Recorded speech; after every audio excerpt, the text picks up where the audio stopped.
as one day. So act now with no hard credit pull up front. LoanPronto.com, 919-381-1760. Get the money you need for anything. 919-381-1760, LoanPronto.com.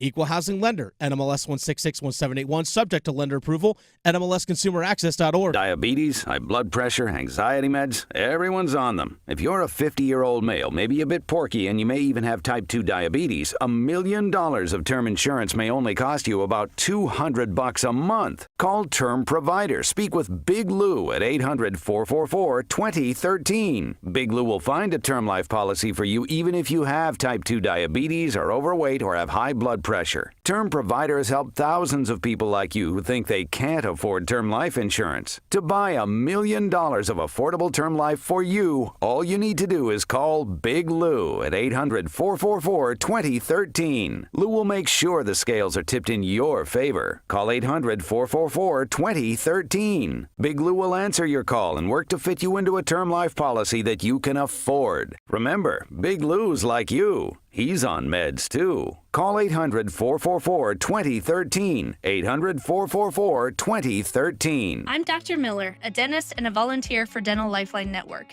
DLN asks dentists to volunteer to see just one patient per year who might not have access to proper oral health care. Join me in making a difference. Go to willyouseeone.org to learn more. That spice is 10 out of 10. Would recommend. Hi, my name is Khadijah, and a little thing I love about the Chick-fil-A Grilled Spicy Deluxe Sandwich is that spicy kick of the chicken. It's just the right amount of heat, and it gets me excited. And then, pro tip, add that cilantro lime sauce. It cools it down. If the sandwich is at 100, the cilantro lime takes it to 200. It makes me want to, tell all my friends and family. Order a Chick-fil-A Grilled Spicy Deluxe Sandwich and a Diet Dr. Pepper on the Chick-fil-A app for a limited time. Real guests paid for their testimonial. This hour of the Triangle Sports Leader is powered by Ritchie Law Firm, injury lawyers. Ritchie Law is on top of it. Go to ritchielaw.com. That's ritchielaw.com. They score! WCMC HD1 Holly Springs. Take us with you on the radio, Instagram, TikTok, Alexa, and YouTube. 99.9 The Fan, the Triangle Sports Leader. I'm WRAL meteorologist Elizabeth Gardner. A bit of a chilly day today, but a nice warm-up over the next several days. This afternoon, a high of just 55 degrees, but sunshine.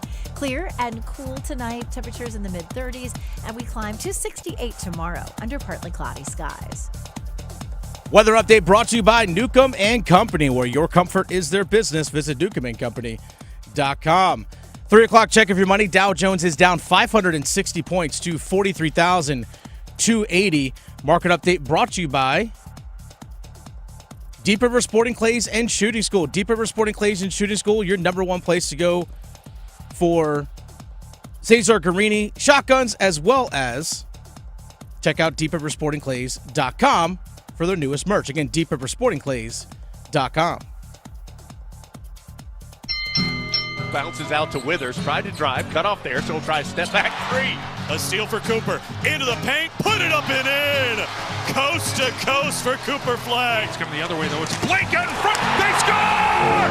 Jacob Slavin! But Davis gets it back, out to Trimble, he'll try another triple, counted! Malawash tapped the rebound to James, out to Evans, a ball fake and a three.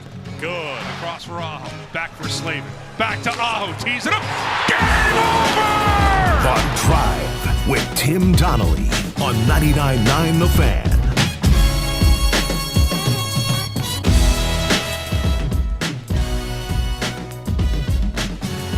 Here on 99.9 The Fan on a Monday. I'm Tim Donnelly, Dennis Cox producing the show. Happy Monday to everybody. College basketball heating up. NHL trade deadline on Friday. NFL franchise tag deadline tomorrow. NFL Combine over the weekend. Low-key, lot to talk about here on a Monday in early March on The Drive. And because of that, we do have a Monday SoundOff coming up at about 3:30. We'll be opening up the phone lines for you. That's right, you listening. All of you listening. If you want to call in, be ready at 3:30. Monday SoundOff means the Heister Automotive Group hotline will be wide open for you. The number to bookmark, 919-860-5320. 5326. That's 919-860-5326. You'll have your chance to sound off on the Canes, Mikko Rantanen, the trade deadline, NC State basketball losing another, UNC basketball winning another, Duke obviously doing Duke things. Duke Wake tonight, by the way. If you have some opinions on that, that should be a really fun one. But also, there's this other piece of news. ACC fans of all kind, no matter what shade of blue you wear, red, black and gold, I don't know, even if it's you're like Miami and you like that gaudy orange. If you are an ACC fan, some massive news broke earlier today. I first heard it from ESPN. It's since been reported many, many times. The lawsuits that we've been trailing for a long time now, Clemson, Florida State, the ACC versus each other in Florida, I think in Texas, in North Carolina, South Carolina, all of these lawsuits are going to be settled reportedly by tomorrow because the ACC made some concessions to the big bad bullies in Clemson and Florida State. And I'll put it like this. The future of the ACC, the health and long-term well-being of the ACC is less stable today than it was yesterday.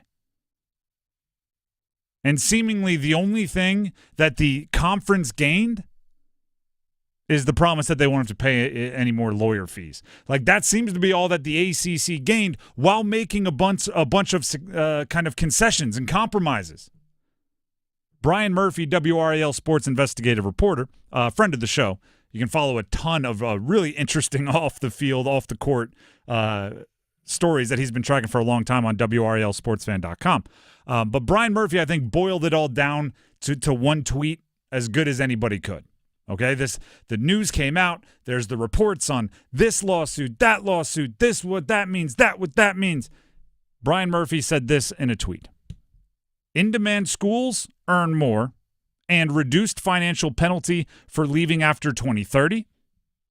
Lesser earners get less money each year, but stability for the next half decade, and no one has to pay more legal bills. That's what it comes down to.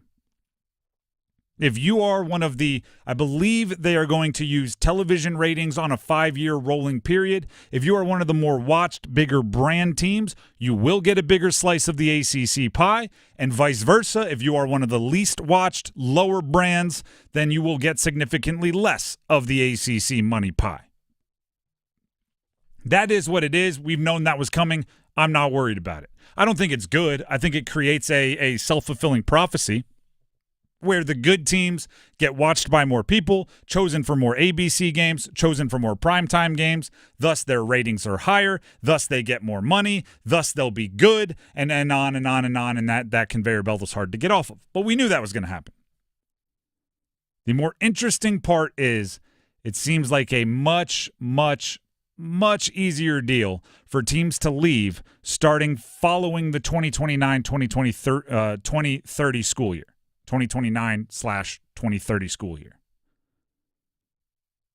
That's an issue.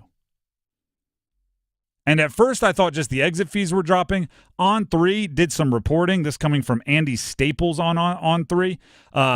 He believes that after the 2029-2030 season, it will cost in total $100 million or less to leave the ACC. If that is the case, if it truly is not a $90 million exit fee plus X amount of dollars times every year before the grant of rights like we've seen in the past, if it truly is just a one-time check, you can write a check, send over the crypto, whatever, swipe it on a card to get the points. If it's $100 million or less after the 2029-2030 season, there are a few teams you can just kiss goodbye. I mean, obviously, Clemson and Florida State would be the number one draft picks in that discussion. But don't forget, it was revealed not long ago that UNC had been doing some experimenting or research, I guess would be the better word, not really experimenting, but research into what the realignment costs and what the realignment situation would be.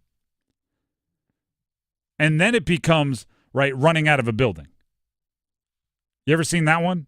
It's like a social experiment. Sometimes, actually, it's probably more of like a YouTube prank now, where there's a group of people walking into a building, and you just send 2 or 3 people to run out of the building, and all of a sudden everybody's running out. They don't even know what they're running from.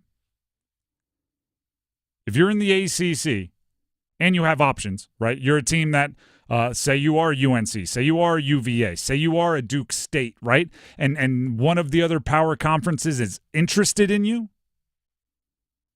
and you see everybody else running out, maybe you just turn and run. Pete Thamel did some more reporting, came up with some key details. 40% of TV money distributed evenly among ACC schools. So 40%, chop it up, whatever it is, 1/17th and send it out.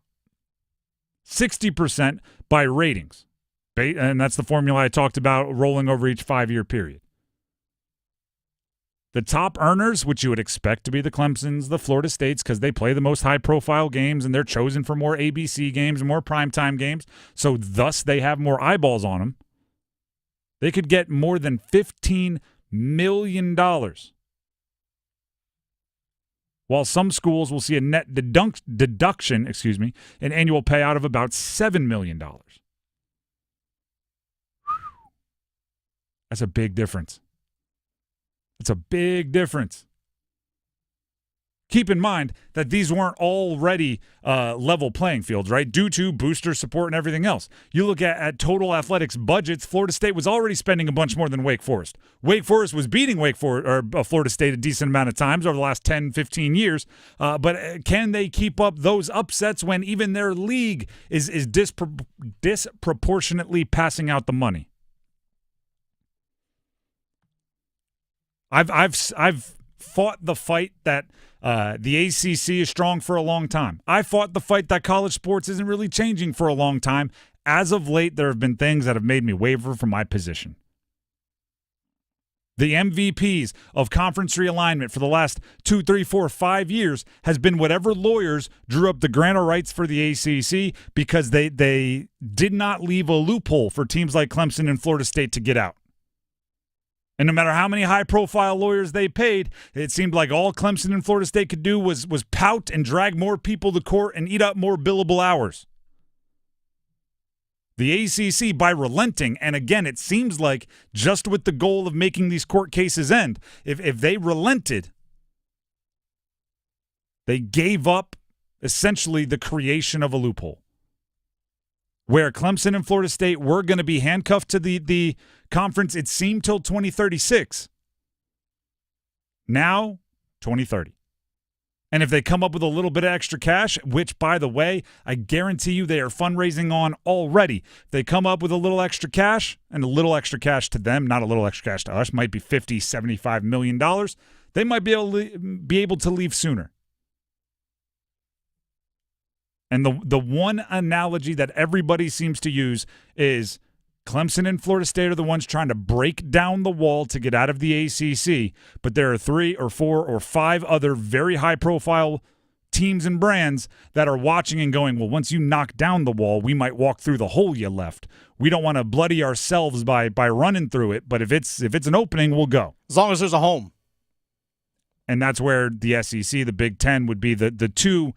If you can, through back channels, find out one of those conferences wants you, it's a mighty attractive place to bounce. Especially with the Big Ten media rights coming up in 2030, and I think SEC runs until 2031, so roughly around when this supposed dip in the exit fee might be pretty attractive, especially if, someone comes knocking on the door of UNC or Duke or somebody along those lines saying, hey, come with us, we have this new media rights. Plus, I'm sure as well that Big Ten goes in, hey, if we get North Carolina, if CBS or Fox or whomever, give us more money if we're able to get that school. There's going to be a lot of trade talk coming up here for NHL, right? If you want a second-round pick, what do you ask for? A first-round pick, right? And then when the other team wants to feel like they won, they'll talk you down to a second. And guess what? You wanted the second all along. I think Florida State knew. I think they knew they weren't going to be able to leave right now. I don't know if they want to leave right now. But I think they wanted to have the option to leave significantly sooner than 2036, which is when the end of the grant of rights is. So they started demanding they could leave right away, and now they got what they really wanted, which was an exit door whenever they have the money and want to leave. I hate that it seems like Florida State is winning. I hate that it seems like the future of the ACC is less secure than it was. I love the ACC. I grew up on the ACC. I cover the ACC. It's weird enough that I'm sitting here saying, like, all right, Stanford and Cal, ACC rivals. That's weird enough. But it's going to be 10 times, 100 times weirder if I go, all right, we got UNC coming up against Texas in an SEC battle. That's what I really want to avoid. Doesn't make a darn bit of sense. The Drive with Tim Donnelly, 99.9 The Fan. If you have thoughts on everything going on in the ACC or anything going on with basketball, some of the football offseason stuff, obviously there's Canes talk. We'll be opening up the phone lines for a Monday sound off at about 3:30. So get your thoughts, get your questions, get your takes ready, and bookmark the phone number. Heister Automotive Group Hotline, 919-860-5326. 3:30 will be the time we open up the phone lines. When we come back, NHL trade deadline is on Friday. What should the Canes do with Mikko Rantanen this week? I'll tell you next. Listen for the Did He Just Do That? Johnson trying to step back for a three. Bring it up. Left side. Boy, that was cold-blooded. The deep looks from downtown. Damask from the right block. Gives to Hawkins. Straight on. Triple. Good. They left him open, and he makes him pay. The Get That Out of Here's. Bonner to the basket. Rejected by Renew, who saw that one coming. Your exclusive home for the Final Four. 99.9 The Fan. The Triangle Sports Leader. At Wells Fargo, we know what got you into your business. Whether it's manufacturing, running a restaurant, or your business from home. What you didn't get into your business for was banking. But luckily, Wells Fargo offers business checking, payments, and lending all in one place, in your neighborhood and on our app, so you can focus on doing what you love. Wells Fargo, you're good at business, we're good at business banking. Learn more at wellsfargo.com/business. Terms apply. Wells Fargo Bank and a member FDIC. Joint pain in your knees, shoulders, or lower back. It can stop you in your tracks. At DaVita Med Spa and Wellness, we offer a revolutionary course of treatment that can eliminate your joint pain and have you back to your old self in no time. Our regenerative therapies actually help repair damaged tissue to eliminate the pain without risky, invasive surgery. If you suffer with joint pain and have been told your only options are medications, steroid injections, or surgery, DaVita Med Spa and Wellness offers non-surgical solutions using your body's own cells with minimal downtime and long-lasting results. Experience personalized, compassionate medical care at its best. Call our office now and see how you can get real, long-lasting relief from joint pain through regenerative medicine and the medical experts at DaVita Med Spa and Wellness, spelled DVIDA. Call 984-333-1313. That's 984-333-1313. 984-333-1313. Tim Donnelly here for Zero Res. Now, as many of you know, my wife just had our second child, little baby girl, and parents, say it with me. Kids are messy. We have a toddler, we have a newborn. There's dirt, there's crumbs, there's everything everywhere. And that means spring cleaning can't come here soon enough. So why wait? Beat the spring cleaning rush with big savings and priority booking by calling our cleaning heroes at Zero Res. The number is 919-995-0000, or you can go online at zeroresraleigh.com. Just say you want the 99.9 The Fan special. They'll know what that means. It's 3 rooms of carpets cleaned starting at $119 plus 20% off air duct cleaning as well. All you have to do is visit zeroresraleigh.com or call 919-995-0000 and ask for the 99.9 The Fan special. Spell it backward or forward, it spells the same, Zero Res. Jake from State Farm. I'm winning. I finally cleaned my house, so I'm breaking out my new tropical room spray. Keep winning and create an affordable price just for you by bundling your home and auto with the State Farm Personal Price Plan. It's like your own personal paradise. Ooh, hey, grab me a coconut water. Bundling, just another way to save with a personal price plan. Like a good neighbor, State Farm is there. Prices are based on rating plans that vary by state. Coverage options are selected by the customer. Availability, amount of discounts and savings, and eligibility vary by state. Goss to spare. Crowd coming to life. Whipped across. Rantanen out front to score! Sebastiano on the power play! A brilliant feed and just what the doctor ordered. The Canes are within 1. The Drive with Tim Donnelly, 99.9 The Fan. Mikko Rantanen is starting to heat up a little bit with the Canes. But the timing isn't great, especially for Canes fans. Trade deadline on Friday. And the conversation, which, by the way, you can be a part of when we open up the phone lines at 3:30, 919-860-5326. It'll be a Monday sound-off, again at 3:30. The conversation has become, do you flip Mikko Rantanen before the trade deadline, after acquiring him not that long ago in a blockbuster trade, in order to make sure you get something? Right, because Mikko Rantanen's contract expires at the end of this season, and if you don't think he's going to sign back with Carolina, trading him now before the deadline is essentially the only time you don't lose him for nothing.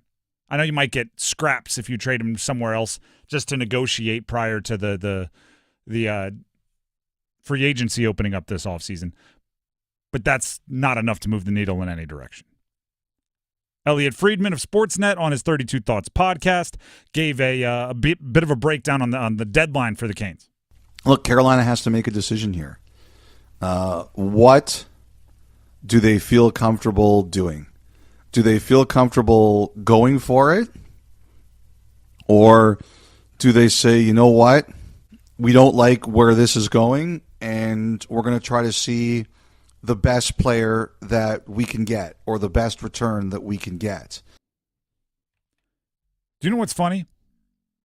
Everyone's like, oh, they have to decide by Friday, right? Oh, that's the deadline. They have to decide. I think they've already decided. I don't see the logic on, we traded all this for him. Now we just need to get something back. I think you were all in on trying everything you possibly could to get Mikko Rantanen to sign, including taking it past the trade deadline when you made the trade for Mikko Rantanen. I think it's already been set. You may be upset you made that decision, but you're all in now. You have to. You've jumped off the diving board. There's no way you don't get wet. You're in the air. Gravity's going to do its thing. I think if you weren't all in on trying every possible thing to get Mikko Rantanen on your team, long-term, you don't make the trade. And once you make the trade, you kind of have to look around and go, all right, we're here. Now it's all like there's no 20% wins from this point forward. There's no saving face. We're either all in, all great, making the move, build the statue, or we are going to look like fools again for the second straight offseason when Gensel left and now Rantanen left, and people are going to have their way with us, and there's going to be memes and there's going to be jokes, and Twitter is going to be mad at us, but we're big people, we're adults, and we can handle it. I'm going to speak what I consider to be one of the few universal truths. Scared money don't make no money. If you're afraid of having a Gensel situation happen again, take that somewhere else. Go yell that at the ocean, right? Let those waves come back to you. If you're scared of having a Gensel situation happening again, then you're not cut out for it. I'm actually going to go. This is what I would like to say to the Canes organization. Obviously, a little bit of it to Eric Tulsky, but it's not just to him. It's to the owner. It's to the front office. It's to the coaching staff, the players, the fans. It's to everybody. Believe in yourself. Have a little self-confidence. Have a little swagger in what you bring to the table. If you have 3 months to sell yourself and your community and your team and your coaching staff and your front office and your system and your ownership and your arena, if you have 3 months to sell yourself to a player, bet on your darn self. Maybe Mikko Rantanen and his advisors don't want him to be a Cane for life today. July isn't today. And in the meantime, you have a playoff race, a postseason, 3 more months to make your pitch. That's where I think it comes down to. Have some confidence in yourself, right? Look around and say, we have a lot to offer here. Let's shoot our shot for 3 months, not for 3 weeks and then bail. It's Mikko Rantanen is a very good player. Okay, let's just call it what it is. He's proven that over a decade in the NHL. And while the basic counting statistics might not be there since he took over for the Carolina Hurricanes, we've done it. A bunch of people have done it. You can look at some of the advanced statistics, and it shows that he is in the right spot, making smart decisions, and I believe eventually that production will come. And everyone else in the NHL can see that. So if you did make him available, you could get something back. But do you know why it was so surprising that the Colorado Avalanche traded him to the Carolina Hurricanes? Why? Because once you get your hands on a top 10 player, you don't just give him away. No, you don't. They have to be dragged from your cold, dead hands out of there through free agency or offer sheet or trade. Like, it has to be astronomical. So I guess that's the one way out, right? If somebody wants to approach you and wants to give you the earth, the moon, the sun, the stars for their 3 months with Mikko Rantanen, you listen. But don't trade him just because we have to get something back. We don't want to have given Martin Necas away for nothing. You didn't give Martin Necas away for nothing. You gave Martin Necas away for the right to make your pitch to one of the top 10 players in the NHL. Yeah. Now you have to make good on what you just bought. Right? It's like trading for draft picks. You didn't actually get anything, but you're betting on yourself to evaluate players and pick good ones. Right? Mikko Rantanen, you didn't trade for Mikko Rantanen with term on his deal. You didn't trade for him with 5 years on his deal. You traded for him knowing basically 4 months after you traded for him, if he wanted to hit the open market, he could. But you were betting on yourself to look at the situation, make the right pitch, right? Get a vibe for his personality, find out what's important to him, and show him that you can bring that. If you're going to bail, I just don't know why you make that trade in the first place. You thought you were going to trade for him, and 2 weeks later he was going to go, I love you. This is my favorite place ever. I would love to sign a long-term deal. If that was your expectation, I mean, I got a pretty sweet bridge to Europe from Nebraska to sell you. And also, the organization's also not going to take 80 cents to the dollar on this either. You hope not. They shouldn't. It's going to take a premium player to trade for a premium player. That's what it's going to take.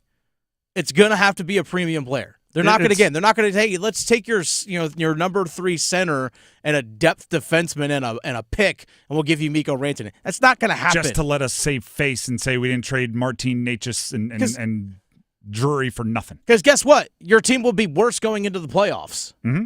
And here's the thing as well. If he doesn't choose to sign, okay, what gives you the best chance of winning in the cup this year? Keeping Mikko Rantanen on your team. And it is high stakes poker, don't get me wrong. Oh yeah. Like, you have to be aware that there's a possibility that come July he's going to sign a massive contract with someone else, and you're going to be left there holding your hat in your hand, and everybody's going to point and laugh. But that's the job. Like, that's what NHL hockey, that's what managing a massive, super expensive roster is. If it hits, you have a top 10 player in the NHL for the next handful of years. And then a good player aging, I think, pretty well after that. Not to mention Spastanaho's really good friend, according to his dad on the broadcast the other day. The Drive with Tim Donnelly, 99.9 The Fan. Let's go ahead and open up those phone lines. Heister Automotive Group hotline. It is a Monday. We want to hear from you. Monday SoundOff, 919-860-5326. The world is your limit. You want to talk Canes? You want to talk college basketball? You want to talk ACC? Football? There was a combine over the weekend. 919-860-5326. The phone lines are open for you. Call in now, 919-860-5326. Monday SoundOff coming up next. Don't go through another year with all that high interest debt. Let Loan Pronto wipe it all out now. Hey, it's Dennis Cox. Loan Pronto's Rapid Equity Loan makes it easy to pay off all your credit cards or tackle that 2025 home improvement project. Get cash in your pocket fast. No appraisals, no paperwork, no waiting. Loan Pronto's AI-driven tech gets you approved and funded in as little as 1 day. One client got $150,000 approved in under 24 hours. paid off all their credit cards, 2 cars, and a personal loan, saving over $1,500 per month. With low fixed rates and lightning fast transfers, you can do it too. Consolidate debt, improve your home, take control of your finances. Imagine being credit card debt-free by this time next week. Don't wait. Call Loan Pronto now, 919-381-1760, or visit loanpronto.com. Get a free rate quote with no hard credit pull, 919-381-1760, loanpronto.com. Equal housing lender, NMLS 1661781, subject to lender approval, NMLSconsumeraccess.org. Hey, this is Luke with Newcomb & Company. We are a residential, commercial, plumbing, HVAC company who's been serving the community for over 70 years. Honesty is the biggest policy around here. You know, we take pride in everything we do, anything we touch. We're not one of those companies that come in, throw it in, and then you can't get a hold of them again. We're there with you, hand in hand. Here at Newcomb & Company, what stands apart from other companies is we actually do more than just AC and heat pumps. We do boilers, geothermals, furnaces, radiant floor, anything that is odds and ends that nobody else can touch is what we thrive on. At Newcomb & Company, we do same-day service. That's also another thing that helps us stand apart from other places is we do same-day service because we have enough professionals to get out to these houses to solve what the problems are. And we're on 24/7 on emergency basis, weekends, nights, holidays, you name it, we're there. If you ever need us, give us a call. Visit our website at newcombandcompany.com. As you always hear us say, your comfort is our business. Lowe's knows that your deadlines don't change, even when your job does. But with Lowe's Buy Online, Pick Up in Store, we'll help you adjust on the fly. And when you absolutely can't leave the project, we can deliver to your job site as soon as same day. Lowe's knows pros. We help, you save. Valid on eligible in-stock orders and select zip codes placed by 2 p.m. for same-day delivery by 8 p.m. Subject to driver availability. Fees vary based on purchase. More terms apply. See Lowe's.com/same-day delivery for details. We're definitely going to be late to the concert. I feel like we should be there by now. I'm just taking a little detour. I gotta fill up my gas tank, and I know this place a couple towns over where the gas is cheaper. Are you serious? We're gonna be late for the concert because you're driving out of the way for cheaper gas? Just use Upside. What's Upside? Upside is the free cashback app that gets you real cash back for every gallon of gas you buy. Wait, I can get cash back just for buying the gas I need anyway? Yes, I use it all the time, and I've made around $200. Now pull over so you can download the Upside app before we miss the concert. Download the free Upside app now to earn cash back every time you buy gas. Use promo code WOW25 to get an extra 25 cents per gallon on your first tank. You can cash out anytime, right to your bank, PayPal, or as a gift card for Amazon and other brands. Just download the free Upside app and use promo code WOW25 for a 25 cents per gallon bonus on your first tank. That's code WOW25 for a 25 cents per gallon bonus. That's code WOW25. You know what you deserve? The joy of a remote start.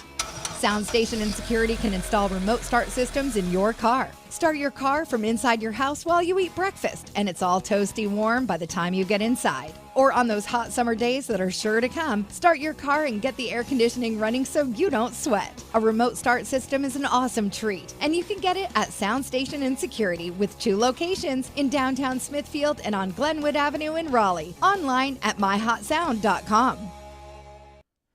Lufthansa is excited to take off from Raleigh-Durham International Airport, connecting you to destinations like Germany, Italy, India, and beyond. Say yes to incredible journeys. Book today at Lufthansa.com.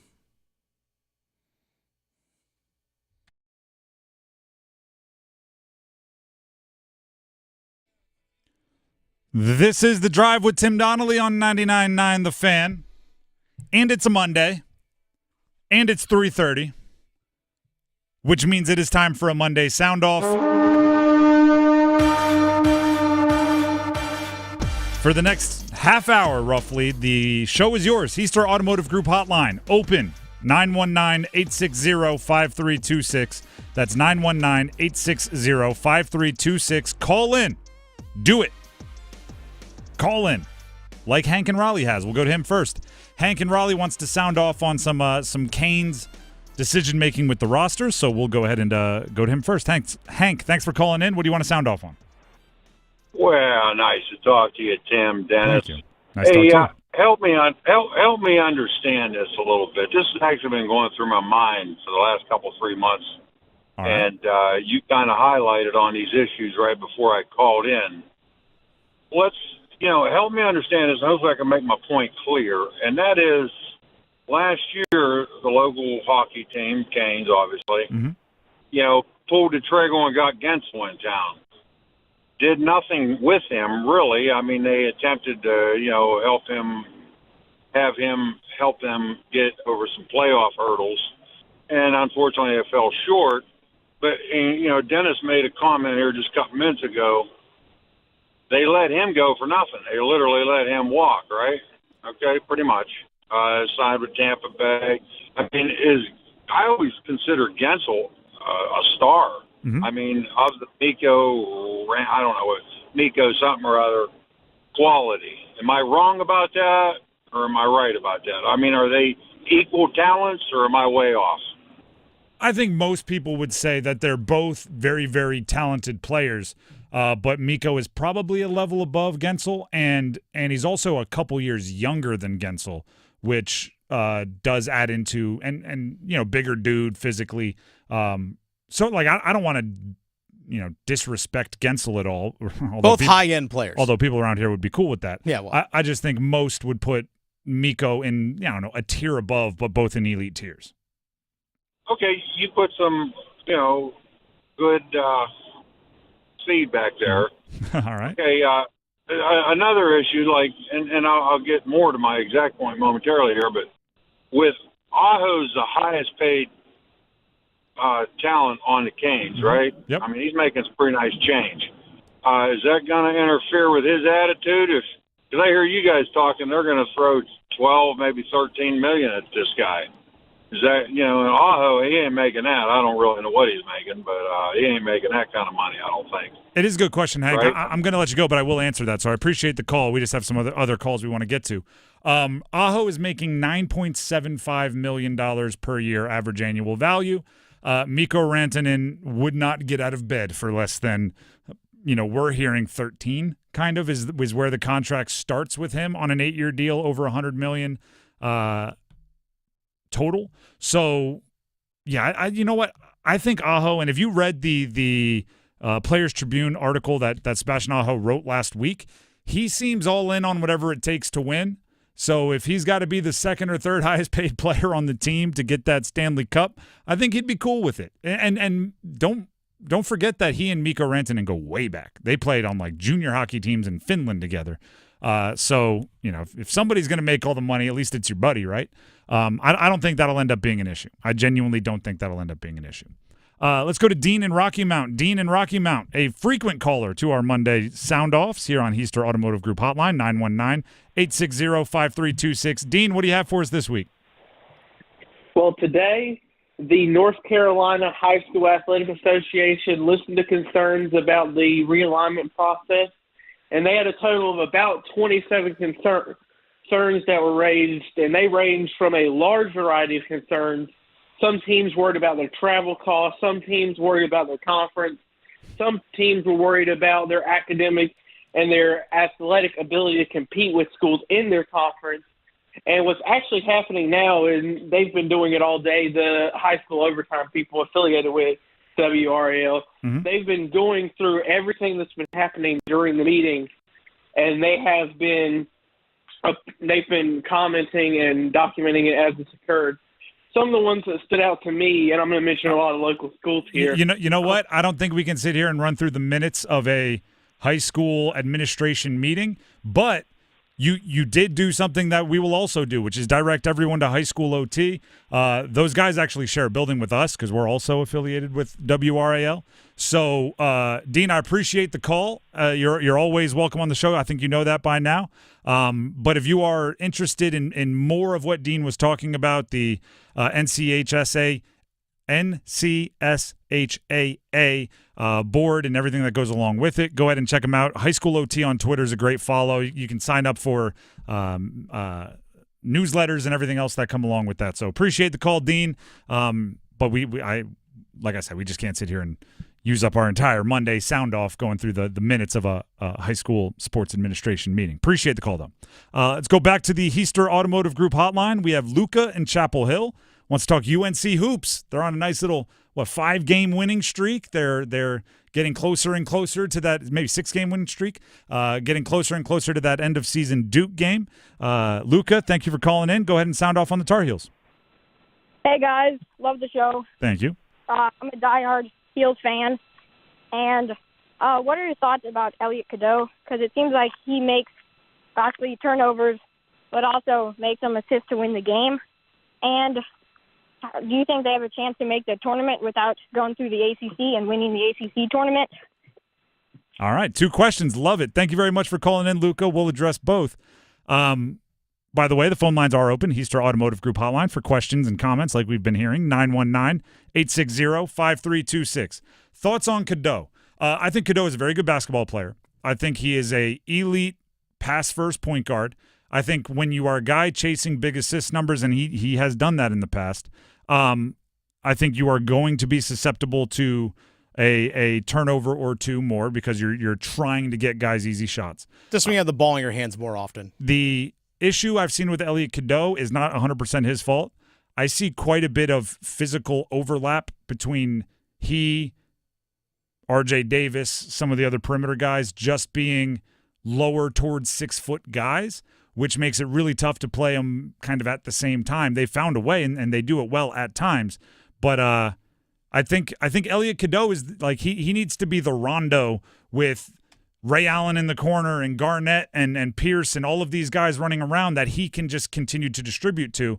When other guys need to have the ball in their hands a bunch, it becomes more difficult for him to be super successful. I will say there are times you see kind of the careless, reckless turnover. I think that gets UNC fans frustrated. It's like he kind of dribbles into traffic and then all of a sudden just jumps and throws the ball or tries a no look and ball ends up going to nobody. It's like, wait, where did that one come from?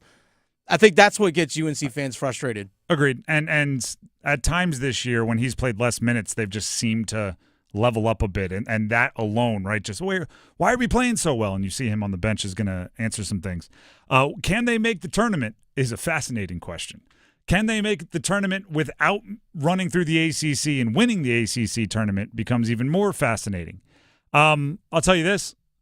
They are 3rd team out in the most recent bracketology, and they have the biggest trophy potential win in the ACC still on their schedule. If they beat Duke to end the regular season, that goes a long way. If they don't do that, then they need to get a little bracket luck in the ACC tournament. They don't have to win it all, but it would be very nice for them if they faced maybe a Wake Forest, followed up by a Louisville, something like they need to have some, for lack of a better term, some trophy fish to slay, like on the way through the ACC tournament to get those big wins. But you would ask me five games ago if they had a shot. It would have been very close to no. This little win streak they're on is changing the math a little bit. The Heister Automotive Group hotline is open. It is a Monday sound off. So call in right now, 919-860-5326. That's 919-860-5326. You can decide the questions we answer, the things we talk about. And Pat in Durham gets to do that next here on the Heister Automotive Group hotline. Pat, thanks for calling in. You want to sound off on the Commanders, little offseason NFL talk. Love it. What do you have for us? Hey, but first, wanted to sound off to you. Congratulations to the new addition to your family. Thank you very much. I appreciate that. Slept the longest consecutive hours she's slept yet last night. So if I'm extra chipper, you know what's going on here. How about the longest you slept? Also that, right? That's the combination right there. So I'm refreshed and ready to go here. What do you have for us, There Don? you go. Well, they gave a fifth round draft pick to get Devo Samuels. Mm-hmm. And I'm just wondering, do you agree with that? And they got him for 1 year, then he's a free agent. But if he can revert back to what he was about 3 years ago, like when he got that massive contract, how does that help us maybe overtake the big, slay some Eagles? Well, here's the good news, Pat. 5th rounder ain't much. We'll give you that much, right? Mm-hmm. But as far as it's a bet that Debo will recapture that magic, right? What was it, 2021? He was gosh darn believable. Yes. But since then, there's been questions. Here's what I like. I like him with Jaden Daniels. I like that there's reps to give away. Like they don't have a stud running back that you want to have 30 carries or 30 touches of, so you can use Debo back there to steal some carries without taking him away from one of your better players. And Cliff Kingsbury is a genius, so they'll use him in cool ways. Now it's just up to Debo to take advantage of a good opportunity. But I do appreciate the call, Pat, and thank you for the kind words. You're welcome. I will be sure to pass them along to my wife, who did all the the actual work bringing our daughter around. Here's just to build off the Debo Samuel stuff. I think it's a good bet, partially because it's low stakes. You gave up a fifth, and you have a rookie quarterback contract, which means you have a little bit extra money to spend to take chances on guys like Debo Samuel. Now it's people got to live up to their reputations, right? Debo Samuel, Swiss Army knife, Jaden Daniels, most advanced rookie quarterback in a long time, and Cliff Kingsbury, offensive genius. If all those guys live up to those reputations, it'll be a match made in Washington. Micah, we have Micah. Micah in Morrisville here on a Monday SoundOff Heister Automotive Group hotline, which is open, 919-860-5326. That's 919-860-5326. We know where Micah's going. He wants to talk hockey, particularly Canes. Micah, thank you for calling in. Go ahead and sound off. All right, thanks for having me. Mm-hmm. One thing I will say, though, is I wish the Panthers would have, fifth round for Debo Samuel, I don't know why they weren't in those talks.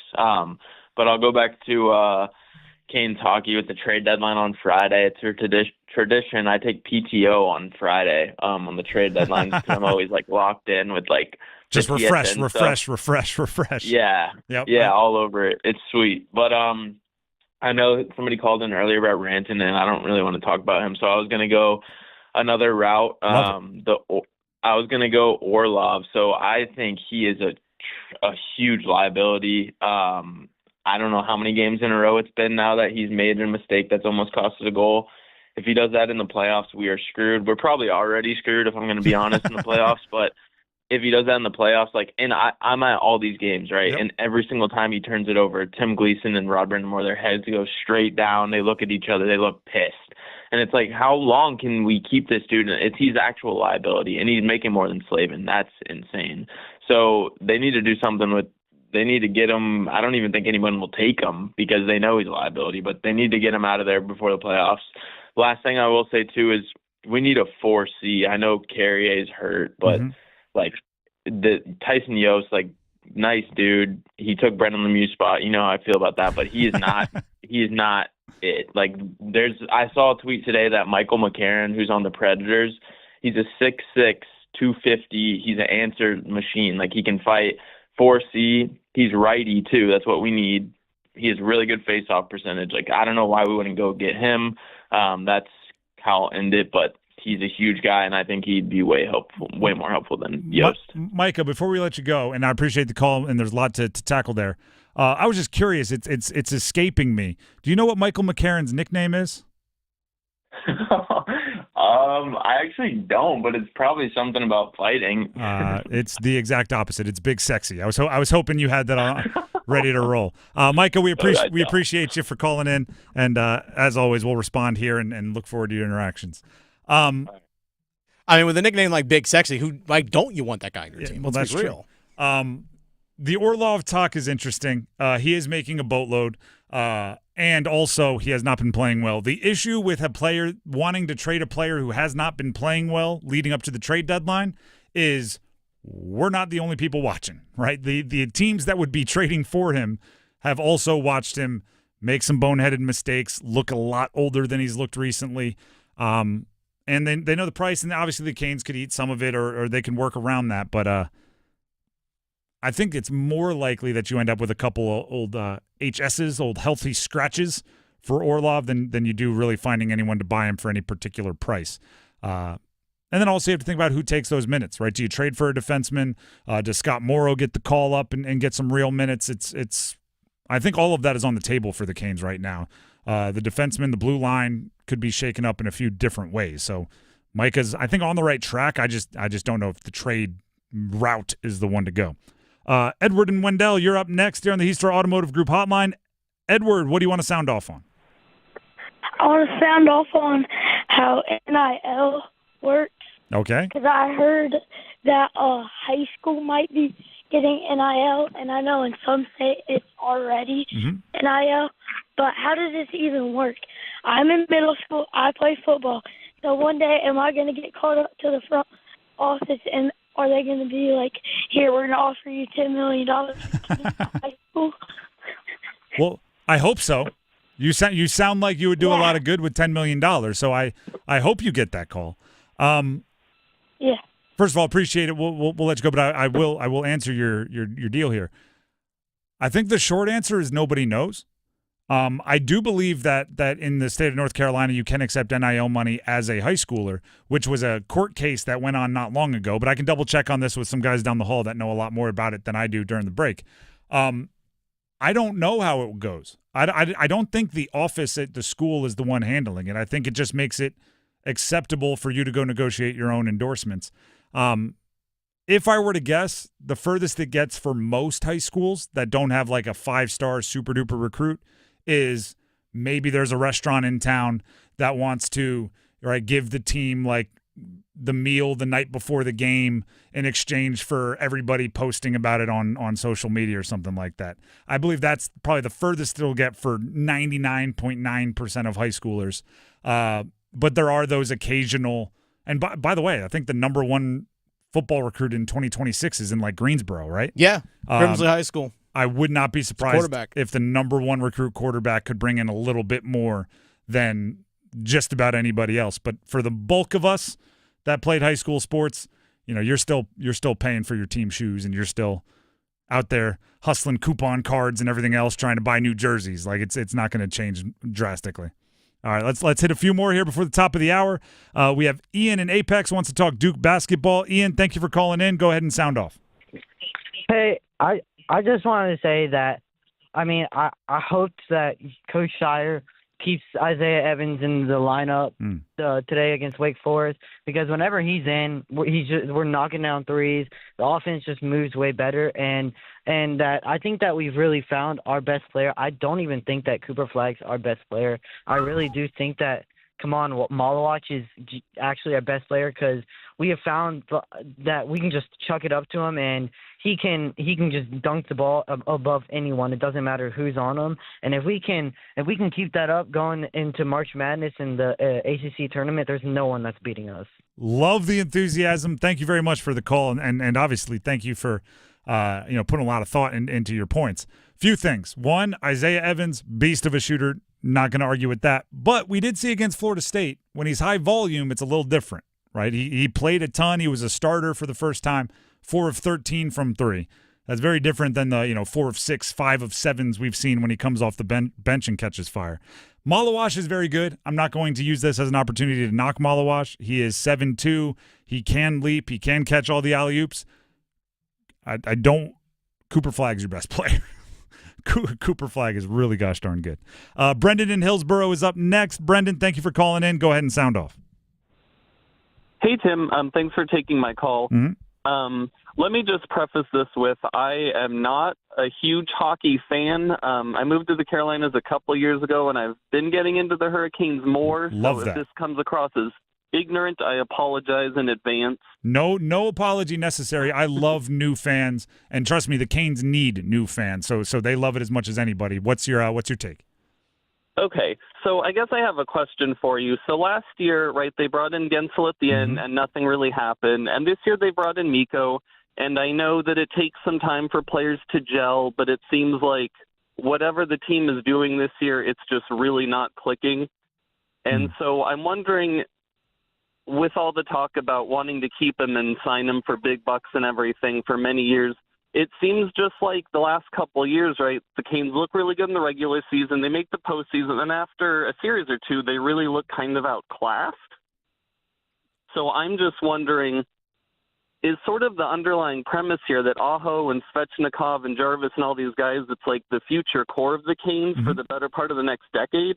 Is there a chance that maybe we're really just overvaluing some of those guys, a Rod system, and maybe for guys like Rantanen and these other guys to want to come play and stay, that maybe it's time to take a look at more at who we thought the future was and maybe look to retool some of that in the next year or two? instead of hoping that it's just one more piece will carry these guys over the top. Brendan, I'll first of all put your earlier fears at ease. You sound like quite a few of the Canes fans that I talked to that have been Canes fans, since they arrived from Hartford. So no more apologies on being a new fan. But also thank you for calling in, and we're kind of getting near the top of the hour here, so I'll let you go, but I will respond. Here's the deal with the core. They're just now hitting the years where they should be getting to their primes, right? If you look back at the last 3 years and go, I don't know, Aho, Svetch, and Jarvis aren't the core that you need. It's going, well, Jarvis can barely drink. He's 23? Aho is just now hitting his kind of mid-20s and moving up.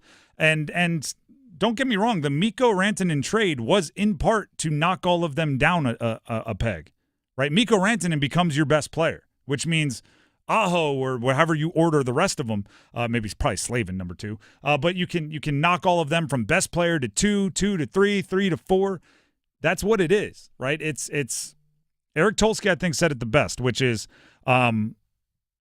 until they have the 20 best players on the roster, they're going to continue looking to increase and improve the roster. Bring in as many good players as you can. Bring in as many good players as you can and see where it goes in the postseason. But also, you don't move on from good players either. You keep them. So I think it's fair to say you need more talent. You need more top-end talent. You need more dudes, while also saying, I want to keep the core. Last one here before the top of the hour, Everett in Raleigh. Everett, thank you very much for calling in on the Heister Automotive Group hotline. Go ahead and sound off. Oh, thank you for taking my call, Tim. Since UNC is a football school now, I figure I give Hampton a shout-out. He talking to Omarion Hampton, the running back out of UNC. Correct. He ran his 40 at the Combine this past weekend. He ran faster than McCaffrey and Derrick Henry. Yep. So that was really impressive. All right, appreciate it. I will second that shout-out. He was an absolute beast. And what people don't realize is, right, because Bayshul Tootin out of Virginia Tech ran a 4.32, which is bananas. Bayshul Tootin is, 206 pounds and built like a track star. Omarion Hampton is 220-something pounds and built like a bowling ball, and he ran a 4.46. Yeah, so they're both wildly impressive. But shout out to Omarion Hampton. For everyone that watched UNC football, 0% people went, what? Hampton was athletic at the Combine? No way. Because if you watched UNC, you went, yeah, that guy's really athletic and really fast and really big and really powerful. So the Combine just confirmed what we know and probably introduced him to some casual fans or NFL fans that maybe aren't as invested in the ACC. Before the top of the hour, we have to hit 2 minutes of gold. This is about the hockey, meaning the Canes hockey, over the weekend. In the words of 99.9, the Fan's very own Adam Gold, here it is. Hey, it's Adam Gold, and I've got 2 minutes for 2 points that the Carolina Hurricanes absolutely had to have, courtesy of number 2-0. That's a lot of twos. How about a lot of Z's? It's all brought to us by Parkway Sleep Health Centers for better sleep. Speaking of sleep, 3:16 into overtime, Sebastian Aho rocked the Calgary Flames to bed. Across for Aho, back for Slavin, back to Aho, tees it up, game over!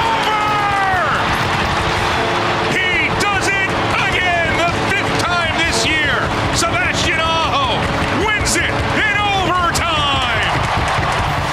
For the 5th time this year, the Hurricanes won a game in overtime. All 5 goals scored by Sebastian Aho. It is a freak of nature. He actually leads the NHL in overtime game-winning goals since 2018. He is the #1 overtime game-winning goal creator in the sport right now. So, great game from Aho. Look, Carolina had to win the game. You had 6 power plays, including 4 minutes of power play time in the last 4:43. And speaking of going to sleep, we were all sleeping during the Hurricanes power play, which, by the way, in the calendar year 2025 is 5 for 65, 7.7%. I can't skate, and I think I could provide at least that. Maybe not that. Anyway, the Hurricanes needed a win. They got it thanks to Aho. Also, Pyotr Kochetkov, early in the second period, 5 great saves to keep that game scoreless because the Hurricanes didn't get their first goal till there was about 30 seconds left in the second period. Dynamite play, Jackson Blake across to Jacob Slavin. Yes, that's Slavin providing offense. Blake had 2 assists on the night. Slavin had a goal and an assist because Slavin and Blake were on the ice for Aho's overtime heroics. So you get a Slavin goal, you get Jackson Blake, who needed to get a couple of points on the board, and Sebastian Aho gave you the win. He almost gave you a chance against Edmonton on Saturday night, but his breakaway was denied by Calvin Pickard. So, 2 points they had to have, and now Carolina maybe can just exhale a little bit as they go into Detroit on Tuesday. Visit ParkwaySleep.com. Start your journey to a healthier night's sleep. Parkway Sleep Health Centers. Sound sleep, sound health, sound the alarm! That's 2 minutes of gold with Adam Gold talking Canes hockey. I will say, they got to find a way to hypnotize Sebastian Aho. It's overtime. Make it plays like overtime. It's 3-on-3. Yeah, exactly. Even though it's the middle of the first period, just make him think it's overtime because he's unbelievable. He has, ready for this? In less career games, more overtime goals than Connor McDavid. Sorry, exactly the same. They have 16 each, but still less games. So he's more than, more averages, I guess you could say. Sebastian Aho right now, according to records.nhl.com, 8th most overtime goals in NHL history. Number 1's Alex Ovechkin, Sidney Crosby, number 2. Some guys you might recognize are also on that list, is what I'm saying. The Drive with Tim Donnelly, 99.9 The Fan. We have football at 4, looking at a cornerstone of the Panthers. And if he is a cornerstone, needs to be treated like one. Stick around. Move your sports day forward. So understand in the job interview with Dave Canales, he loves a good backstory. So if you want to be his friend, get this. If he asks you the sky is blue, tell him it's blue, but it's Carolina blue. And it was the blue sky that you saw when you were flying kites with your aunt after your favorite goldfish died. There you go. Top 10 pick. Get set up. Join Next Up with Paul Ihander. Mornings at 9 on 99.9 The Fan, the Triangle Sports Leader. Tim Donnelly here for Zero Res. Right now, you can beat the spring cleaning rush with big savings and priority booking by calling our cleaning heroes at Zero Res. This month, get 3 rooms, Zero Resified, starting at $119, and take 20% off your air duct cleaning as well. Book online anytime at ZeroResRaleigh.com. Just say you want the 99.9 The Fan special. Spell it backward or forward, it spells the same. Zero Res. If Heineken Silver was a 60-second radio ad, it'd tell you all the stuff you need to know in only 30 seconds to keep things light and refreshing. Seriously, time me. Heineken Silver, a world-class light beer that's surprisingly crisp and refreshing. Made with only premium quality ingredients and just 2.9 grams of carbs and 95 calories. All without compromising on taste. Heineken Silver. Order now at Heineken.com/silver. Must be 21 and older to purchase. Enjoy Heineken responsibly. Whew. 30 seconds. That's it. Done. Peace.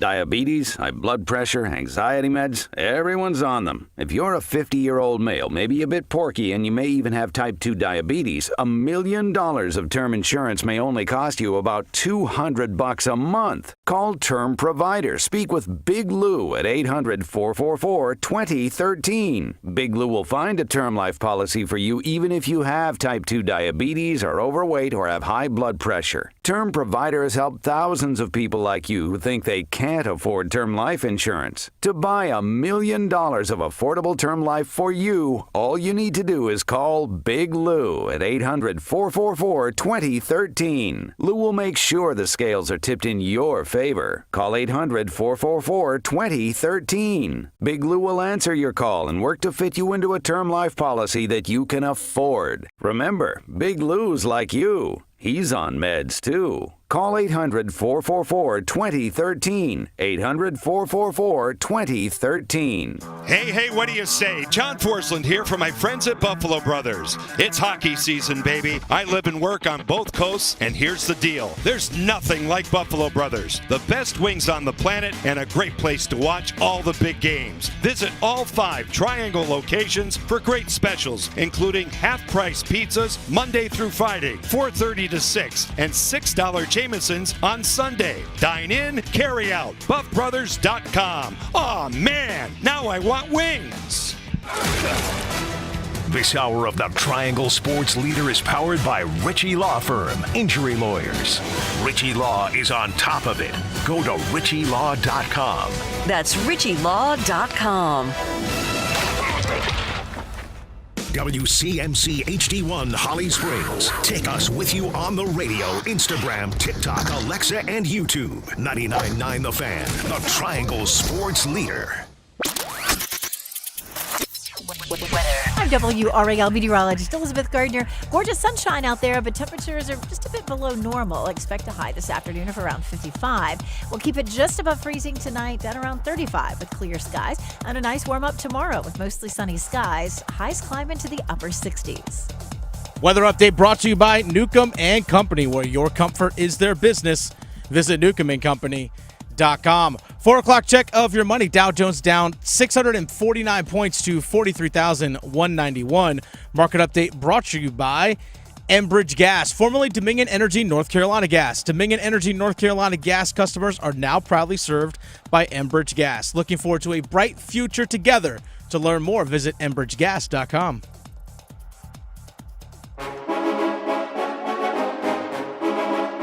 Let's move the chains.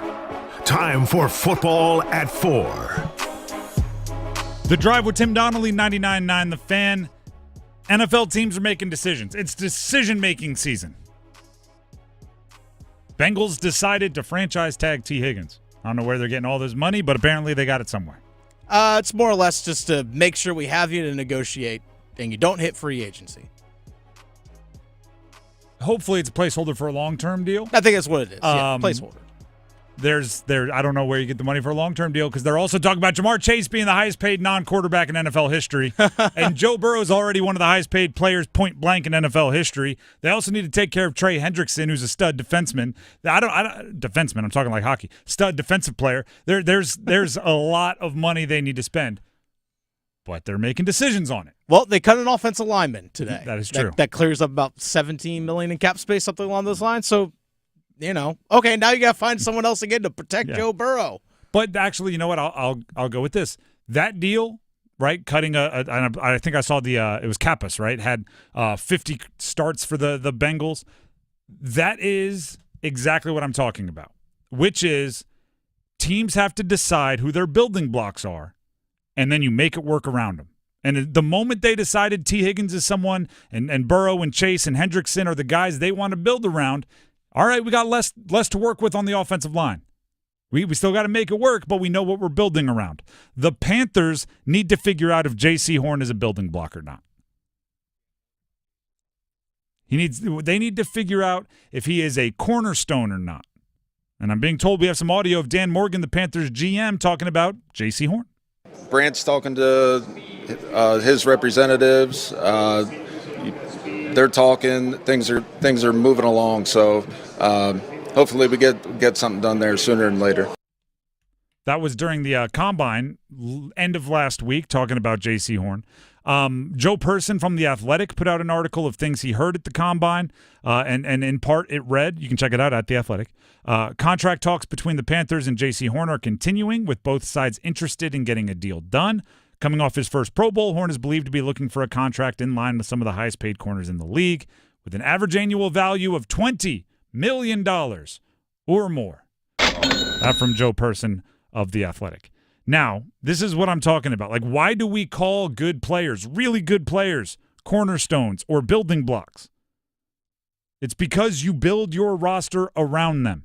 You make other decisions based on what their contract is, right? The years where they have their biggest cap hit are the years where you need to finagle other contracts to not be on the cap, and vice versa, right? If you can, spread out their signing bonus and save cap this year, you need to make sure everybody is front-loaded. You build around them. JC Horn needs to have a new contract or not, right? Because you can say he is a building block, or you can say he's injured too much to be a cornerstone. He needs a new contract or not, in my mind, by the new league year. If you're wondering when that is, it's in 11 days. The legal tampering period where teams can start talking with free agents, but you can't officially sign, but you can agree to, about 9 days. Because if you're building around a $20 million a year contract for JC Horn, even if it doesn't go into effect till after his rookie deal, you need to know, and you need to have it signed, and you need to know the structure. How much money do you have to spend in free agency? How much money can you add to the books in 2027? How much signing bonus can you have for other players? Who do you draft? Who do you target in trades? Who do you pay in free agency? And how do you structure all of those deals? I can tell you this right now. They're already planning. I hope they are.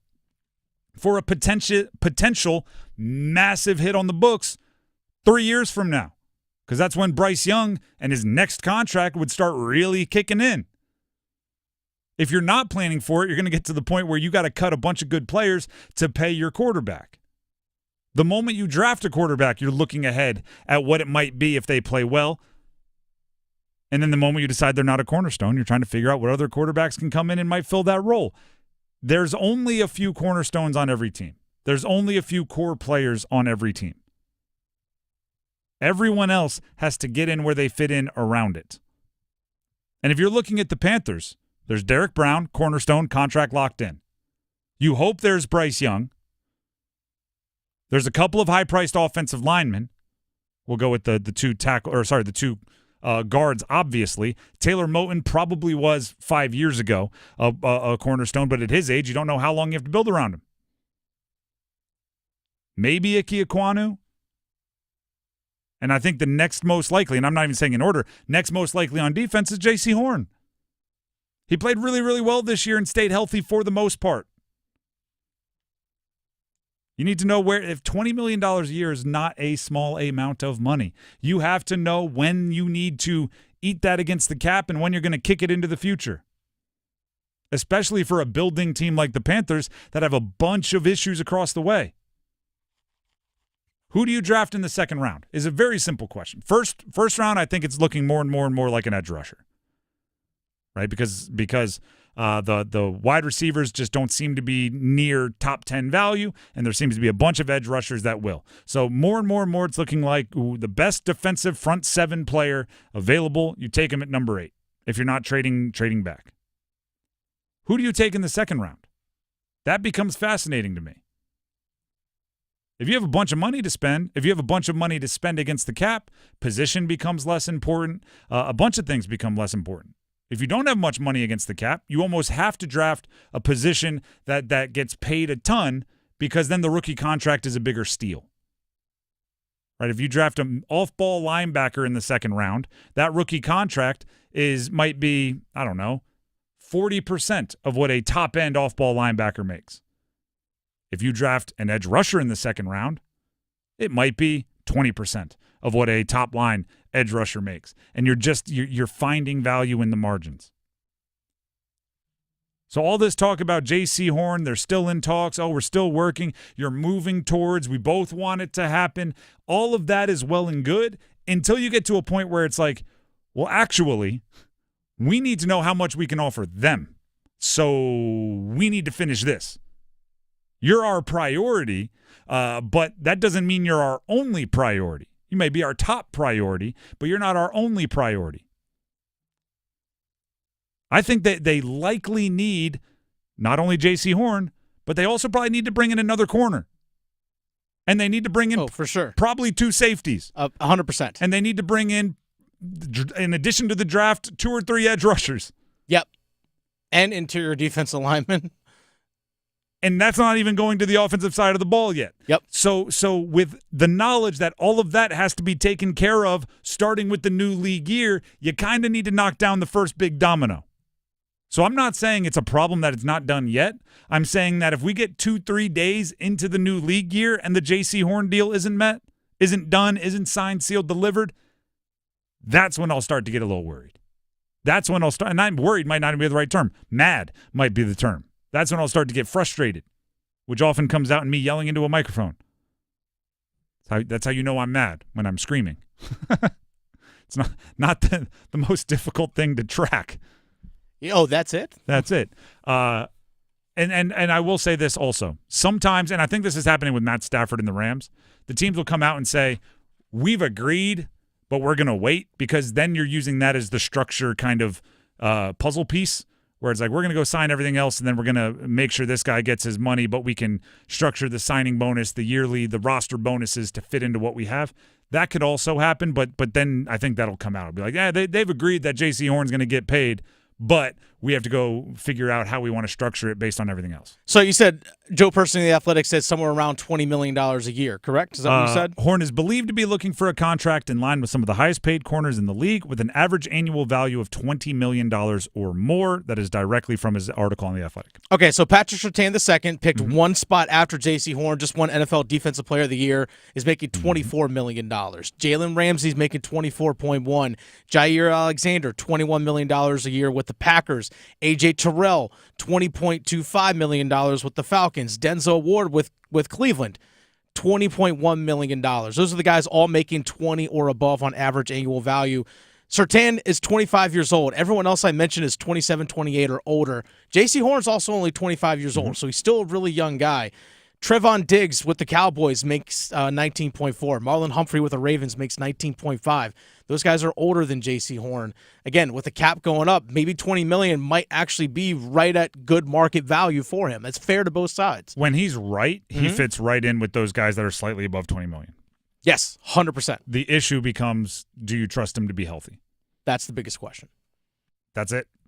You answer that question, you'll answer if you have a cornerstone of your franchise or not, and whether he's worth $20, $21 million a year or not.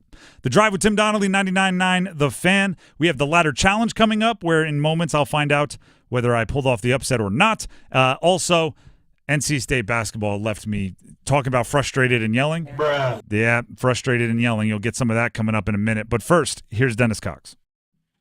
Dennis Cox here for my friends over at Law Tigers. Folks, your opportunities are running out. We're already in March. Your opportunity to sign up to enter to win a custom Caniacs motorcycle, that time's coming up here, folks. Go to caniacsbike.com to enter for your chance to win a custom Caniacs motorcycle, because the Law Tigers, Tobacco Road, Harley-Davidson, Shiny Side Paint, and your Carolina Hurricanes, they've all teamed up once again to give one lucky fan a custom Caniacs motorcycle. It is truly one of one bike, folks. It is a custom build. It is custom painted by Shiny Side Paint, custom built by Tobacco Road Harley-Davidson. It's not to say, hey, here's a motorcycle, we're just going to slap a couple decals on it and call it a day. No, folks, this is truly a custom build. One of one. And it can be yours if you go to caniacsbike.com and enter for your chance to win. The deadline to enter is April 6th, folks. We're already into March. So enter now, caniacsbike.com. Bike will be given away on the ice at the last home game of the year. Don't miss your chance, folks. caniacsbike.com. Law Tigers is a network of independent law firms who are members of the American Association of Motorcycle Injury Lawyers. Law Tigers is not a law. Tim Donnelly, 99.9 The Fan, will be back. And as I mentioned, we'll get to the solution's the wrong way. The culmination, the final of February's Ladder Challenge, and we'll start up March. And also NC State, I've got some words for you. Stick around. Evan, Canty, and Michelle are unsportsmanlike. I know we don't want to degrade the trade yet, but if Luka and LeBron and the Lakers win a title this season, does it matter whatever happens with the Mavs in the future? Nope. It doesn't. I wonder how nervous they are in Dallas, because if he goes on and wins a title this year, it doesn't matter if 5 years from now they win a title. Forever, we will say, what a dumb move. Mornings from 6 to 9 on 99.9 The Fan, the Triangle Sports Leader. Breaking news, and this one is almost unbelievable. Yeah, it's all about new customers at Bet365 because they get $150 in bonus bets when they bet $5, win or lose. And even better, bonus bets can be used on the spread, totals, and player props. There you have it. Bet $5 to get $150 in bonus bets, win or lose. And see why it's never ordinary at Bet365. 21 plus only. Must be physically located in North Carolina. Gambling problem? Call 1-877-718-5543 or visit morethanagame.nc.gov. T&Cs apply. Are you suffering from chronic joint pain or just struggling with daily activities because of discomfort in your knees, back, or other parts of your body? Well, I've got great news. It's called DaVita Med Spa and Wellness, a solution that can help you get back to feeling like yourself again without the risks of invasive surgery or long-term prescription drug use. DaVita Med Spa and Wellness is a regenerative medicine clinic. Their innovative treatment options address the root cause of your pain to promote healing and prevent re-injury for long-lasting pain relief. If you have arthritis, joint pain, sports injuries, or other conditions, their highly trained medical providers will develop a cutting-edge treatment plan tailored just for you with little to no downtime. DaVita Med Spa and Wellness can get you back to doing the things you love. Call DaVita Med Spa and Wellness today, spelled DVIDA. Call 984-333-1313, 984-333-1313, 984-333-1313. Taxes was taxing. Now taxes is relaxing when you file for free. I can file for free? TurboTax Free Edition. Roughly 37% of filers qualify. Simple Form 1040 returns only. See if you qualify at turbotax.com/free. I can file for free. Now this is taxes. File for free with TurboTax Free Edition and get your maximum refund. No schedules except for earned income tax credit, child tax credit, and student loan interest. See if you qualify at turbotax.com/free. What could you do with an extra $75,000 right now, or even a couple $100,000? If you own a home, you can get that money in less than a week with Loan Pronto. Hey, it's Dennis Cox. Loan Pronto is the leader in quickly converting your home equity into cold, hard cash. You can pay off all your credit cards or start that home remodel. Loan Pronto has several easy options to let you access the cash from your home. There's virtually no paperwork, no cumbersome process, no junk fees, and often no appraisal. Listen, the average homeowner now has over $300,000 in equity. That's your money. Use it. One client got $150,000 out and paid off all their credit cards, 2 car loans, and a personal loan, cutting their monthly expenses by $1,500. You can get approved in as little as 1 day. So act now with no hard credit pull up front. LoanPronto.com, 919-381-1760. Get the money you need for anything. 919-381-1760, LoanPronto.com. Equal housing lender, NMLS 1661781, subject to lender approval, NMLSconsumeraccess.org. You know, it was 2 different halves. I didn't think we did a really good job of blocking out in the first half. We gave up 8 offensive rebounds. That kind of toughness right there really hurt us, giving up second chance points. We talked about it at halftime. We did a much better job early on in the second half and not giving up as much, even though they ended up with 14. That's Kevin Keats talking after another struggle for the NC State Wolfpack. We'll get to that in a second, but I've been avoiding this news all day because I don't think it's going to go well in my direction. Dennis, did you win your final ladder challenge bet of February? You know I did. Bring me my trophy. I was just going to say, we have a new employee kind of sitting in and watching today. His name is Max, which we welcome him to the 99.9 The Fan family. Max, do you want to walk over from the producer's studio and grab this trophy for Dennis? Because I'm not going to just go silent air to pass it. But I am a competitor, which means you have to lose with a little bit of dignity. Dennis did get the win in February. How much money did you end with? $45. Max, thank you very much. $45. I ended with $17.79, but I did have to restart pretty recently. Luca got an easy win for me over the weekend, but it doesn't matter much because we're starting fresh in March. And by starting fresh, I'm playing my theme music as I receive my trophy. The trophy will now stay. Oh, look at the camera. The camera went crazy. The camera locked onto Max. The camera doesn't want to see you with the trophy. The camera, I can't even turn my microphone off to make the camera go to you. Now the camera's just, there you go. If you're watching on YouTube, you get to see this very loud music. I know if everybody else is catching this loud music. Dennis has the trophy in the producer's studio, where it'll stay for exactly 1 more month until I take it back in April with the win. The camera is not doing you any favors. For some reason, it's pointing down as he holds the trophy above his head. All right. That's enough celebrating the past. It's all about the future. We start fresh in March. Dennis, hey, I'm up 3 months to 1, by the way. That is true, but the trophy's only been around for 2 months. Yeah, there's semantics. with that being said, we are starting fresh for March. Go ahead and by the way, I'll explain it one time because we play the ladder challenge every day, but obviously not everybody has caught the rules in the past. It is a very simple game. We are trying to build off of a similar concept of compound interest. So we are picking likely to win bets every day. Minus 500 to minus 1,000 for the gamblers out there. You're not going to win a ton of money, but the idea being if you win today, you roll over all of the winnings in stake tomorrow onto another likely to win bet and over and over and over. And if you string together weeks or a full month, by the end you should have, like 10x your money. It's that simple. All you have to do is get a whole bunch of seemingly easy to win bets correct consecutively. And we do it every month, and whoever has the most money at the end of the month wins. If you get one wrong, which I seem to do too often, you start over at $10 and you waste a bunch of your money. Dennis, you are the defending champ as of just a couple minutes ago, so you get to go first. What are you doing today? As the reigning champ, I will be going to what made me a champion, and that is going to hockey. Alternate goal total. Give me the Tampa Bay Lightning and the Florida Panthers tonight. Combined over 3.5 goals at minus 675. So my $10 returning to $11.40. Fair. I will also be going back to kind of a honey hole of sorts that I've had as of recently in the ladder challenge world, and that is taking a Duke basketball team that is favored by a boatload and teasing it down to just like a rowboat load. Duke is favored. Actually, I need to make sure I get the regular spread correct here as I say this. I'm teasing Duke down to a 10.5 point favorite over Wake Forest tonight. Duke in the regular, like the traditional spread, is set at 21.5.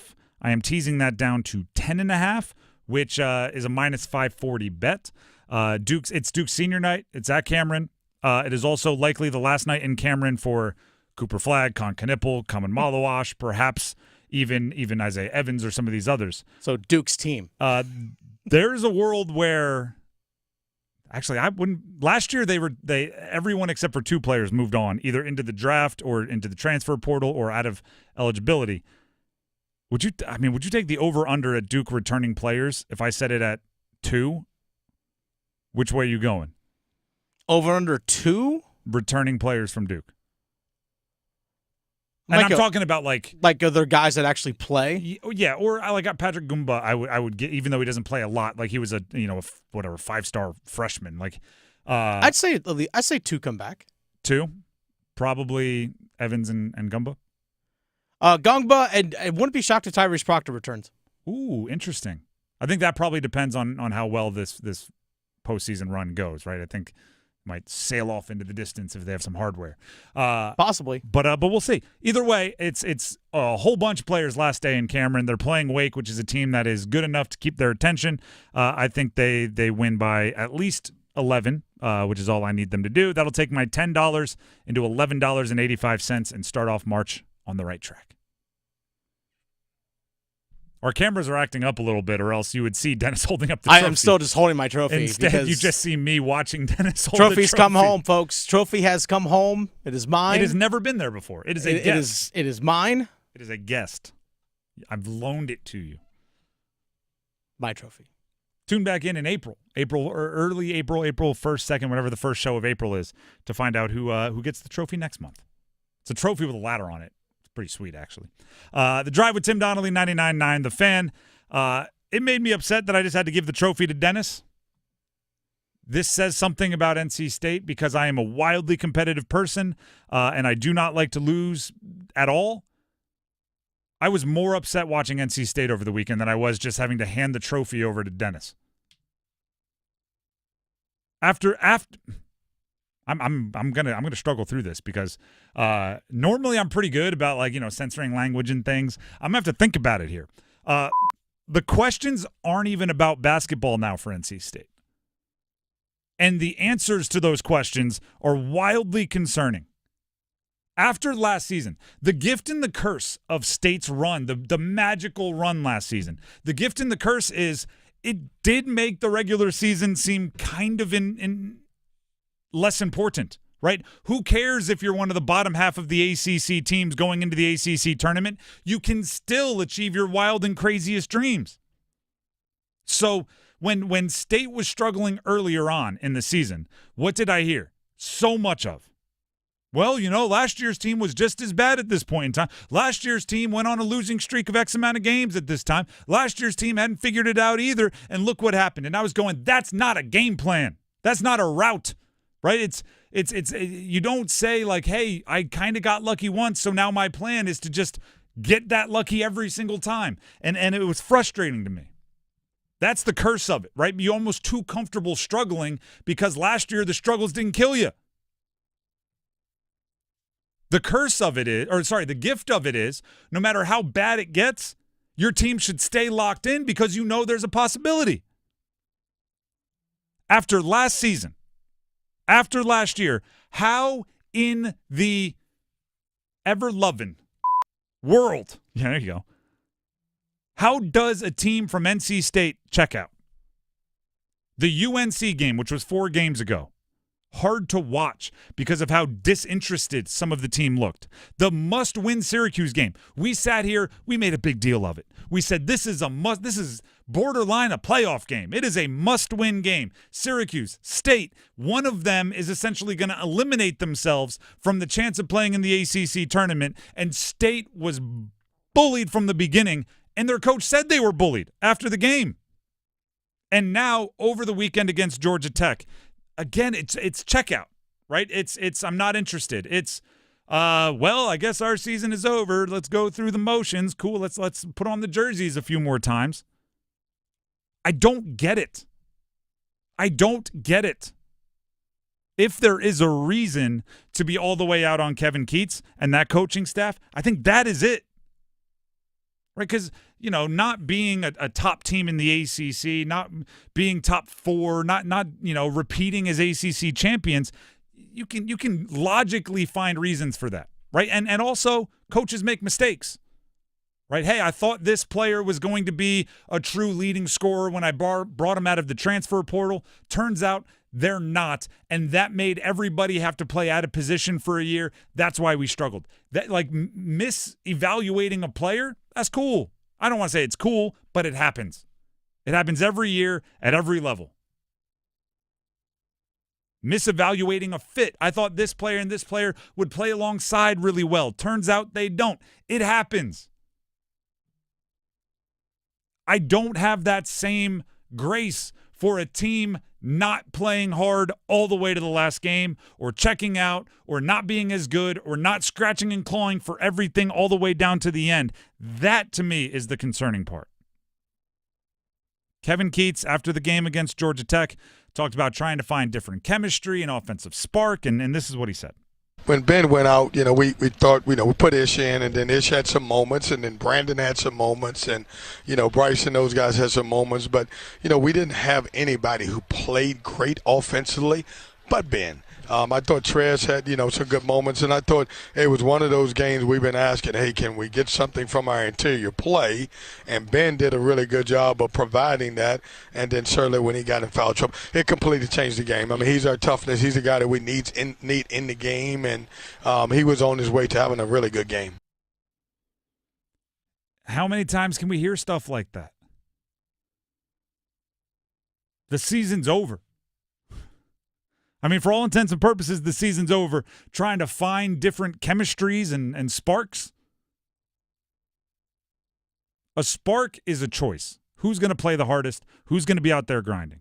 And I know, by the way, even if you want to be selfish, selfish, it's modern college sports. If you have eligibility left after this year, you should be going all out because it's an audition for NIL money, for transfer portal opportunities, for the desire for your own team to want you back. If you don't have eligibility, I don't know how you give up because you weren't mathematically eliminated from the ACC, so you were fighting and scratching and clawing for your 1% chance of extending your season, knowing you probably won't play basketball that high stakes for the rest of your life. You might get some nice overseas money, don't get me wrong, and maybe one or two of you can play your way into an NBA career, but you won't be the main character on a team with that much stakes probably for the rest of your life. And there's a bunch of old athletes out there with shoulda, woulda, couldas, and not, checking out or not playing your best all the way to the end is going to leave you with a lot of shoulda, woulda, couldas. With that being said, we have the podium to get to, and I think you know who's going to be on the bottom of my podium. Podium is a 1-week award. We look at the last week of action, and you decide who's off the podium, bronze, silver, and gold. It is the 4 teams from the state of North Carolina in the ACC. Yeah, off the podium is NC State. They lost to Syracuse 74-60 in a must-win game, and they lost at Georgia Tech 87-62 as they limp to the finish line. Brutal. Absolutely brutal. Kind of unbelievably disappointing. Bronze goes to Wake Forest.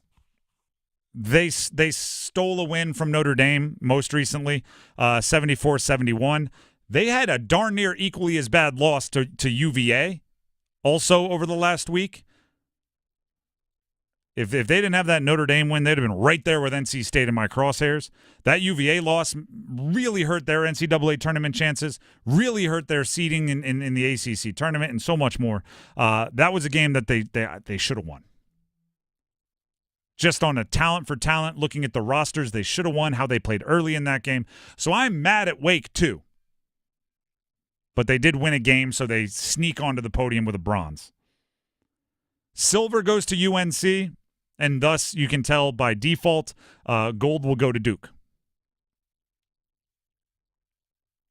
Now, you may say, why? UNC's on a winning streak. UNC won both of their games.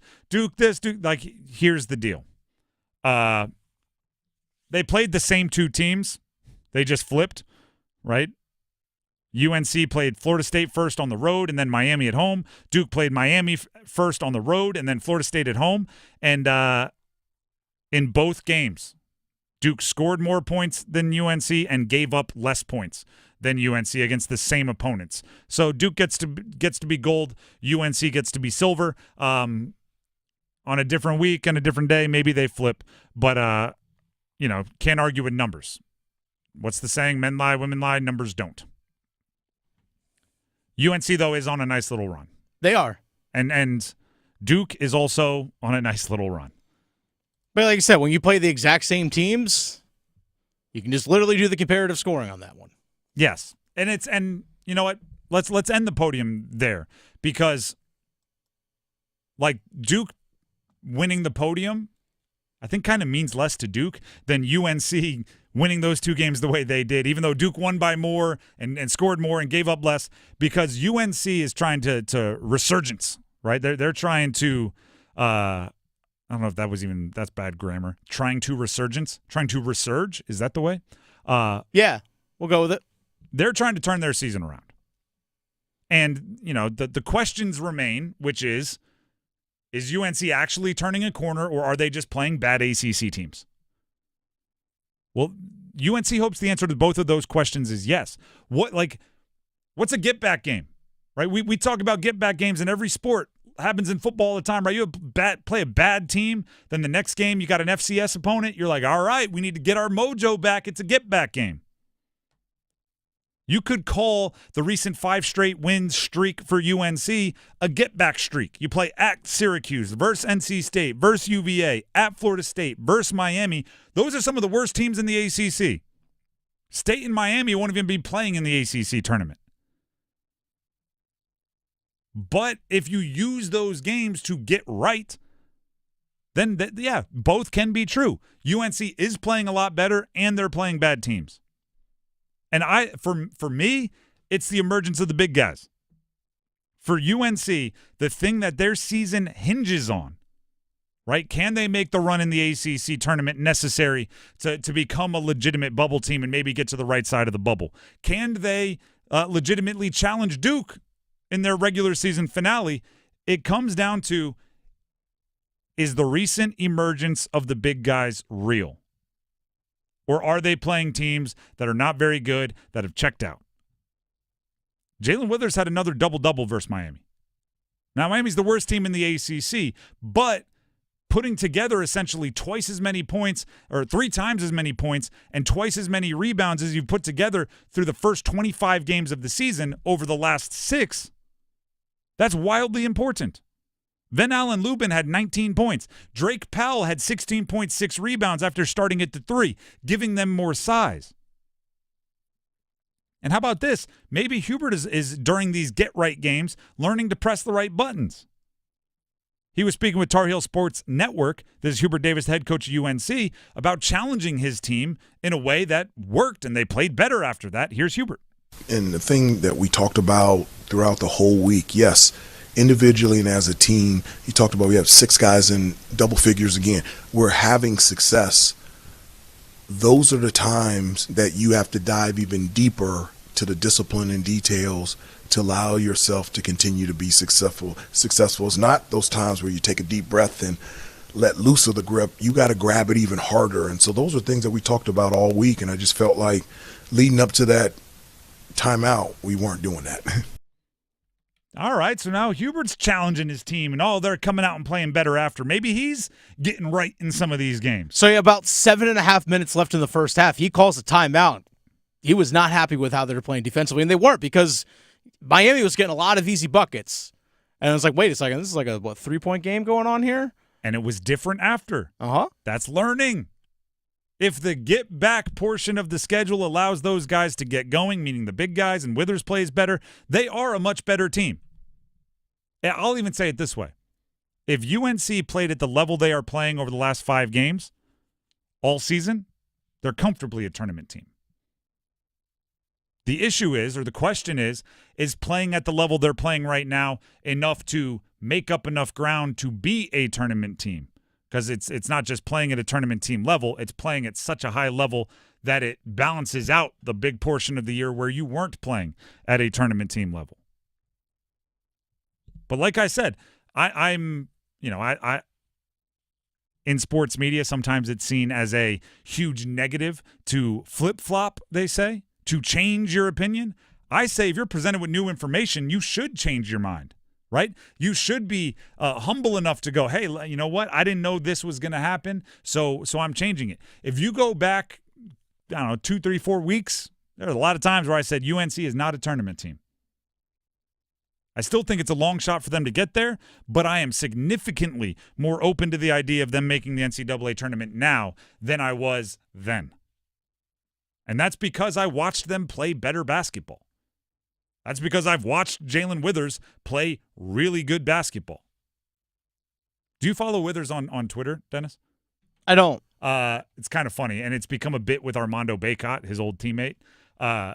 I think Withers has let his dad, he said to the media, take over his Twitter account, which means he is just getting like the most coach speak, generic team first, like, thank you to the fans for providing the energy that our team needed to go on a run and play great Tar Heel basketball. Like, it's very coach speaky. Mm-hmm. And every single, like Armando Bacot just started commenting like, "There's no way Witt said this. There's no way Jalen wrote this." That's funny. And then it this has to stop. And it turned out, I think he turned it over, like gave the password to his pops. But it's good vibes. It's good vibes, right? Jalen Withers knocking down shots, getting funny tweets from his dad. There's a whole thing going on. If they turn a corner, maybe they have just enough juice left to make a run in the ACC tournament and make it a difficult decision for the committee when it comes to putting them in or not putting them in the NCAA tournament, which is really all you can ask for based on where they were 7-8 games ago. Still an uphill battle. Uphill battle, but better equipped for it now than they were. That's how I'm phrasing it. Do you think real quick? Yep. They win tomorrow at Virginia Tech, which they should. Which would be a 6-game winning streak going into the season finale, regular season finale at home against Duke. Win that and then win home against Duke? You think that's it? You think that's enough? That'd be their second quad one win of the season. Think that's enough? A Duke win at that point for a bubble team, I think gets them in. As long as they don't get absolutely smoked in the ACC. But that would probably put them all the way through that would give them, the 4 seed? Likely. The 4 seed in the ACC tournament, so they wouldn't be playing until Thursday.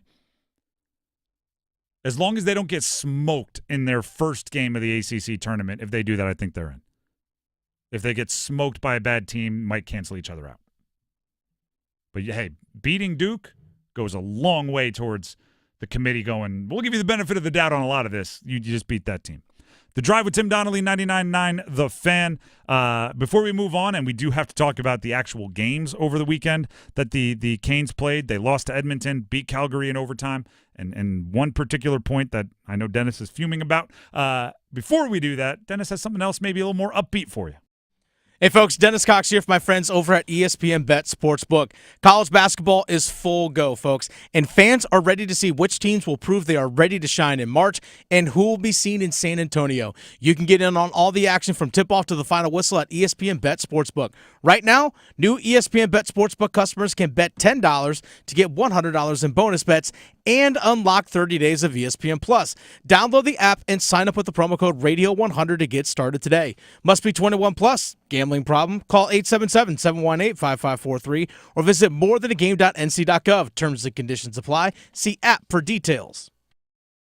We talked about the Canes earlier. We need to talk about the games the Canes played in. Again, lost to Edmonton, beat Calgary in overtime. What do we know? What can we legitimately start saying is an issue for the Canes? Stick around.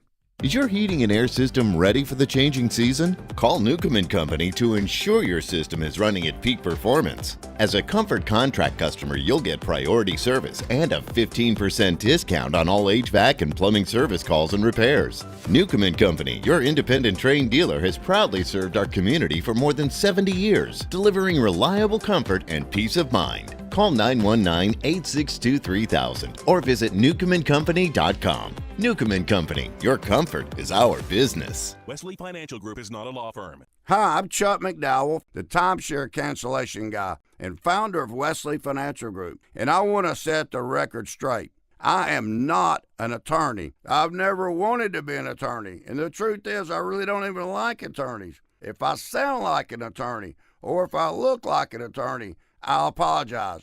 But what I've learned in my 15 years in the timeshare cancellation business is you don't need to be an attorney to get folks out of their timeshare. At Wesley, we've helped over 40,000 families cancel their timeshare without me being an attorney. And I want to share with you how we do it. Just give my office a call, and you will not talk to an attorney. And I guarantee if we take you as a client, we'll get you out of your timeshare, or you'll pay nothing. Call now for your free timeshare exit info kit. Call 800-948-7878. That's 800-948-7878. 800-948-7878. It's bow time. Finally, lunchtime. I'm starving. What's that? This is the Bojangler from Bojangles. Ooh, with the same bold flavor as their chicken? The same. And fries. The same. Huh. Well, I've got a PB&J. Yeah, that's not the same. A crispy fish fillet dusted in Bo's famous seasoning. With cheese and tartar sauce on a fluffy bun, the Bojangler's back. Hook one while you can. It's bow time.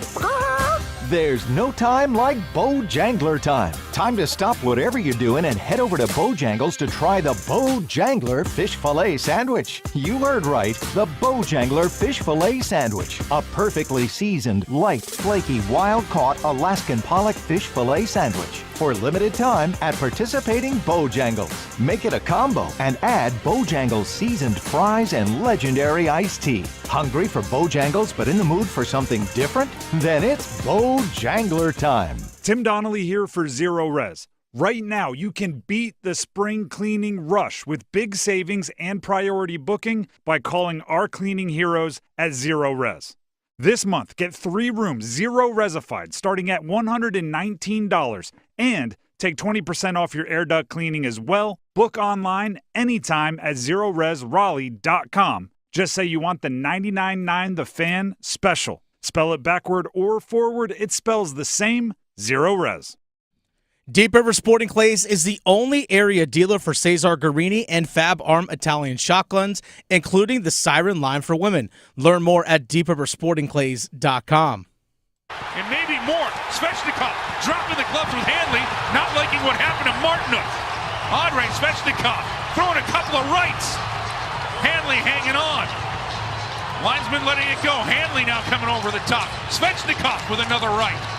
And the linesman will step in. He recovered with a really good right. Way to go, Andre. Hopefully the initial...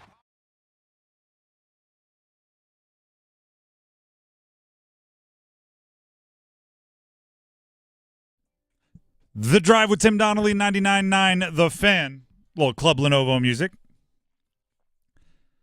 All right, so I'm going to slowly, over the next handful of weeks here, assuming that the Canes do not trade Mikko Rantanen, and I'm going to operate under that assumption until that if and or when that bombshell news drops.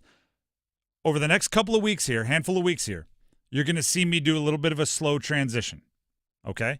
From everybody relax, give them time. They need to go ahead and get to know each other, and they just had this big shakeup, and then slowly it's going to be, all right, the sample size is getting bigger. Slowly it's going to be, all right, we can start judging some of these things. The big glaring problems are going to be things that must be addressed, and you can work on the nuances as it goes along. And then eventually, towards the end of the year, definitely in the postseason, definitely in the offseason, I'll go, all right, you have enough information. You can decide whether, the trade worked or not. You can decide whether you want to keep some of these players in your core or look to move.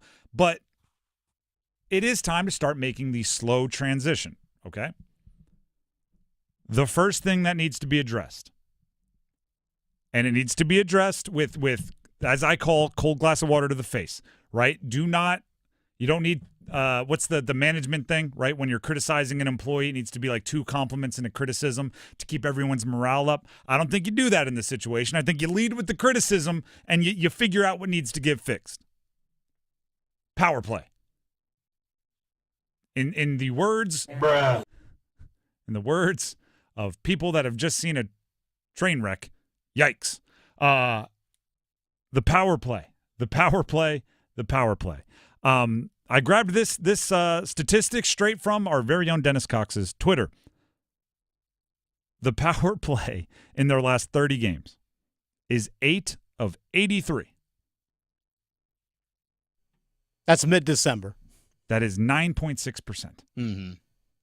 The penalty kill has given up goals on 64 of 79 opportunities. No, take that back. The penalty kill has been successful. 64, there you go. 79. Yeah, that's obvious. Should have known that. 81% there. The Canes have been pretty good in special teams when they're playing their best over the last handful of years. And if you're not getting it done on the power play, particularly the point where you are going to score goals with the man advantage, you are just making life more difficult for yourself. It's the whole free throw thing, right? They call them free throws for a reason. Just take your points. If you have the man advantage, score. You have an extra man out there. I don't want to make it more complicated than it is. It is absolutely not more complicated. And especially when you look at the names out there now, right? Who's on the power play 1? It's Aho, it's Rantanen, it's Jarvis, it's Svech. Ghost sometimes up there. They kind of mix up who's quarterbacking it at times. But you have guys to go score. Do it. And even before Rantanen got here and when Martin Necas and Jack Drury were still around, in that section of last 30 games, they were still at 9.6%, even before the trade. So it's not a trade thing for those of you out there that just think everything about the Mikko Rantanen trade has been horrendous. Yes. And I know there's a subsection of you that exist. Here's the point, right? For the most part, I'm going to continue beating the drum for patience. And I don't think, saying something needs to be fixed is the same thing as saying it will never be fixed and it's terrible. But you also need to look at it and say, like, you're starting to get to the point where, like, the Blue Jackets are winning a lot, right? You're starting to get to the point where the Metropolitan Division isn't a terrible division where you can just take all of your time and almost be lackadaisical with it. You need to win games. Okay? And if you're still figuring things out along the way, you have the talent that you can figure things out in a couple of wins. You should not ever be okay with a lackadaisical power play. And as far as solutions go, you're going to talk to somebody like a little Dennis, you might have some ideas. Mm-hmm. I'm seeing quite a few people saying, get a new power play coach. I don't know if that's it. I don't know if it's a straight stick to your guns and give it time and they'll develop the chemistry necessary. I don't know what the solution is, but this is me being a problems guy. This is me, cold glass of water to the face. Power play has not been good. And it's not the same panic that I think a lot of people are putting in to like Mikko Rantanen. Okay, let me explain what that means. Mikko Rantanen goes a stretch without a goal. Everybody panics completely. Then somebody out there, sometimes it's the advanced analytics people, sometimes it's their very own Dennis, goes into, well, actually, high leverage chances, good looks, right? The creation of opportunities to score is high. So it's not really a need to panic. I don't see that happening in power play. It's not like, well, they haven't scored very often, but the chances they're getting are actually pretty good, and they're actually getting their best players in good positions. To me, you watch a power play sometimes, and you're just like, did any of them even try to score? Or was this just an exercise like, watching UNC basketball from 1960? Were they playing four corners out there? Just pass it around? Look how cool we can look with stick handling and passing. Dennis, I think people know what I'm about to say. Shoot the puck. Shoot the darn puck. And if you want to take it one step further into my phrases and terminology, avocado selfishness all over there. Avocado selfishness all over. If I don't even know if this would be legal. If I were a billionaire, I'd put $1 million on the line to whoever scores the most power play goals for the Canes this year. I don't want you out there thinking like, let me cycle the puck and see what look we can get. I want you out there thinking, it's a power play. Me, selfish. I want to score. Rod Brindamore, head coach of the Canes, on overpassing and how it sometimes occurs. I think we do a tendency to that when you're not scoring. You're like, you got to get the perfect shot sometimes, and that'll come every 5-6 games. You'll get that one, but you just got to stick with it. When you get an opportunity to put it there, you got to put it there to create the other ones. And sometimes when you're squeezing the stick or you haven't scored a lot of goals, you try a little too hard sometimes. I think sometimes that's kind of what we do. I sense that to the 10th degree. Right? Overpassing, always looking for the best shot. I've talked about this with the Canes going back to last year. I call it being too precious. Right? I might have a 9 out of 10 shot here, but if we make 6 more passes, we can get a 10 out of 10 shot. Take the darn shot. It's one of the few things, not one of the few things, but one of the things I loved about Shane Gostisbehere when he showed back up with the Carolina Hurricanes. My guy shot the puck. From the blue line, he was like 4 or 5 shots. Let's go. Shots on goal. I want them. And I wanted that to rub off on everybody else. Don't be precious, particularly in the power play. Get somebody in the front of the net. Svech, probably you. Net front presence. Be big, be physical, and fire away. And then use the man advantage to scoop rebounds, to basically take advantage of the chaos caused by shots on goal. The Edmonton game, I don't think it was as overly a bad game as maybe it was a boring game. If it wasn't in the midst of a struggle stretch of your season, I don't know if people are complaining about it. And then the Calgary game, that was very much one where you showed up, didn't really have your ace stuff, but you found a way to win. Shout out to Kochetkov. Had a stretch there, what was it, like 10 minutes in the second period where he was being tested left and right, kept coming up, did have a poke check, which I am always a fan of. The chaos that causes is fun. Svechnikov had a fight. I believe that was 100% him recognizing that there was a game where they played ugly that they could steal. And then Aho in overtime is a cheat code. Give him that much space, he's unbelievable. So I like the Calgary game. I didn't hate the Edmonton game as much as others. The one thing I hate about what the Canes are doing recently is their power play. Got to find the back of the net more often with the advantage. And also just don't, I follow Adam Gold on Twitter, obviously, hosts the show directly before this one. I'd settle for just not having Adam Gold tweet about how the power play, like put the arena to sleep. Even if you don't score, don't put the arena to sleep. Shouldn't be too much to ask. The Drive with Tim Donnelly, 99.9 The Fan. We have the starting five coming up next, but first, Tim Donnelly here for Miller Lending. Gordon Miller and Miller Lending. You can reach them online at millerlending.com. I'll give you the phone number in a couple seconds. It's simple, right? Rates, what was it, last week? They had fallen a half point from their peak earlier this year, which means, get this, rates go up, rates go down. They're volatile, but you should never pay costs to chase a rate because you might be refinancing in just a month or two when those rates fall, because Gordon Miller and Miller Lending can offer you something called the no closing cost loan, a no-cost loan. What that means is sign up for a mortgage now because you need a house, right? You need a mortgage. Sign up for a mortgage now, lock in your rate. Next month, it falls half a point. Refinance. Get that monthly rate lowered. No closing costs, no fees out of your pocket. It happens again 6 months from now. It drops a full point. Who knows? They're volatile. Refinance again. No cost and no fees out of your pocket because it's a no closing cost loan. It's something that Gordon Miller's been doing since 1987, and they just continue to perfect it over time. And locally owned, right here in Cary. You can give them a call, talk to someone in the area, which I know I always appreciate. So give them a call at Miller Lending, 919-447-3377. That's 919-447-3377. Or you can visit them online at millerlending.com. Once again, millerlending.com. Miller Lending is an equal housing lender, NMLS number 250-2146. When we come back, starting five, Duke Wake Forest tonight. How big, how fun of a game is that? Stick around. Caniacs, get ready for Iced Tea, a brand new podcast that gives you the behind-the-scenes stories from the Carolina Hurricanes. You watch the game back? Yeah, all the time. And are you hard on yourself? Oh, God, yeah. Any of the players ask for their crust off? We do have one player that I cut the crust off, and I individually wrap it for him. Your name is on the Stanley Cup. It's the best trophy in sports. Follow Iced Tea with Megan LaMontagne in any podcast app or watch the show on YouTube.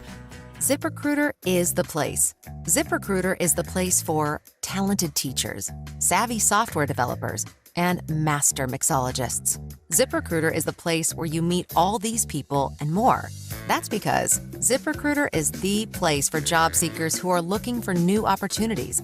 In fact, ZipRecruiter helps 10 million people with their job search every day, so you can find the right candidates right away.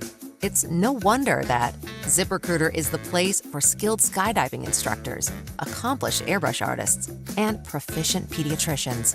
But if you're not using ZipRecruiter to hire, you're missing out. ZipRecruiter is the place that's so confident it can make your hiring easier that it lets you try it for free at ZipRecruiter.com/free. So if you want the right candidates for all your roles, ZipRecruiter is the place to go. Try it for free at ZipRecruiter.com/free. That's ZipRecruiter.com/free. Never miss out on great candidates with ZipRecruiter. Taxes was taxing. Now taxes is relaxing when you file for free. I can file for free.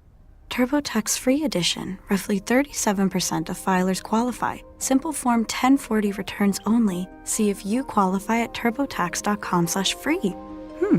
I can file for free.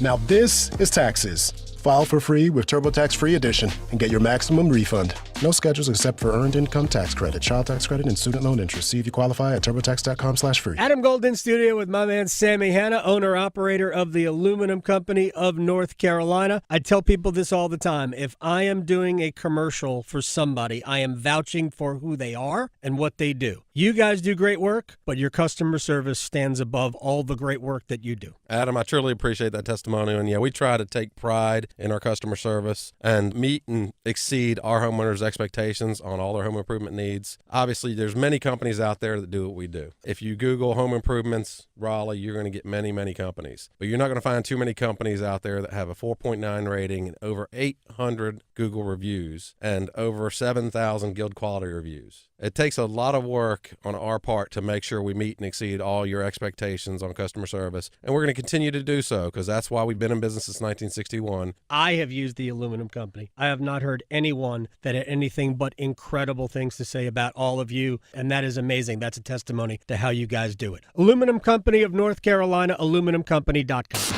This hour of the Triangle Sports Leader is powered by Ritchie Law Firm, injury lawyers. Ritchie Law is on top of it. Go to ritchielaw.com. That's ritchielaw.com. They score!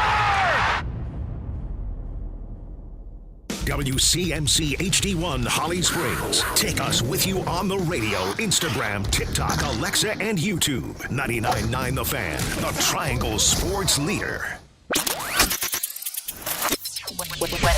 I'm WRL meteorologist Amy Wilmeth. A nice day with lots of sunshine out there. Temperatures are on the cool side in the mid-50s this afternoon. Tonight we'll have mainly clear skies. Our low temperature drops to 35. And then partly to mostly cloudy Tuesday. Our high gets up to 68.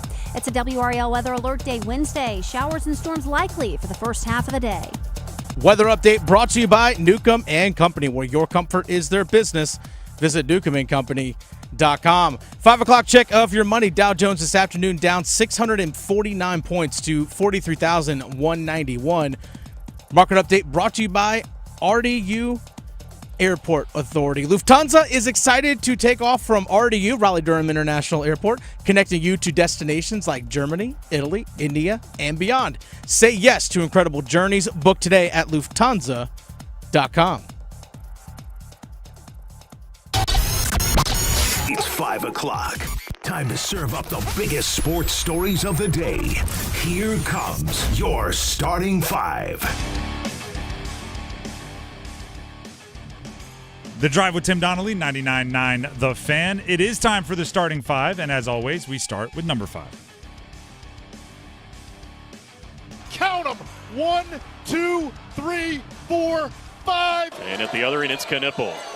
Cross court, Evans, a ball fake, and another three. His third, and he's the first into double figures with 10. Duke versus Wake tonight. Should be a really fun game. Men's basketball. It's really a made for like Monday night eyeballs game. You're gonna have a few more people watching. First of all, let's just set the stage here. I looked it up. Do you know when's the last time Wake Forest won in Cameron? Because Wake Forest has pulled off the upset in their arena, in the Joel, a few times. Yeah, it's been a while, though. Tim Duncan's senior year. Last time they won in Cameron Indoor Stadium. Yeah, I'd say it's been a while. That's a thing.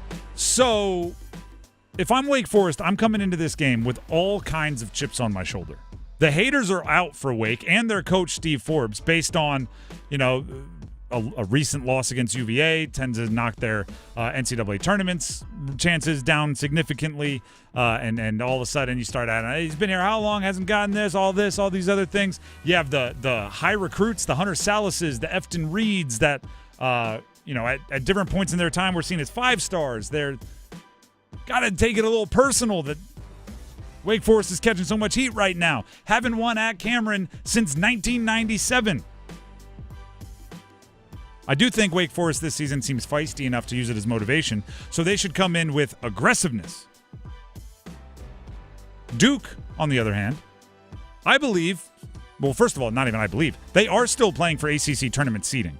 It seems like they should be up by like 4 or 5 games on the field, but Louisville and Clemson nipping on their heels going into that tournament. And Clemson 1 game back and has the head-to-head. So Duke needs to win if they want to be the 1 seed. The other thing is, it is their last game in Cameron this year, which means it's a bunch of their players' last times playing in Cameron Indoor. You don't want to go out with a bad taste in your mouth.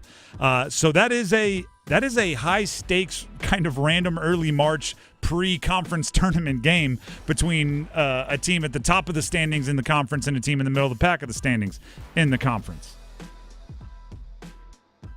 Is it weird that I say I think it's good for Duke that a couple players are hurt and Cooper Flagg got poked in the eye last game? Yeah. You don't want to see guys get hurt. You don't want to see guys get poked in the eye. But I do think it's kind of beneficial to them if they face some adversity. John Shire, talking to Blue Devil Sports Network, talked about what it meant to have a strong offensive showing despite so much shakeup. having 0 turnovers, and to have, we really shared the ball so well.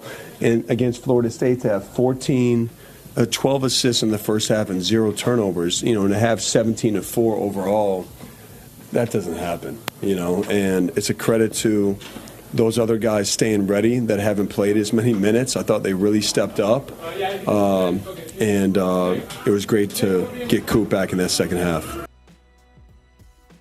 There you go.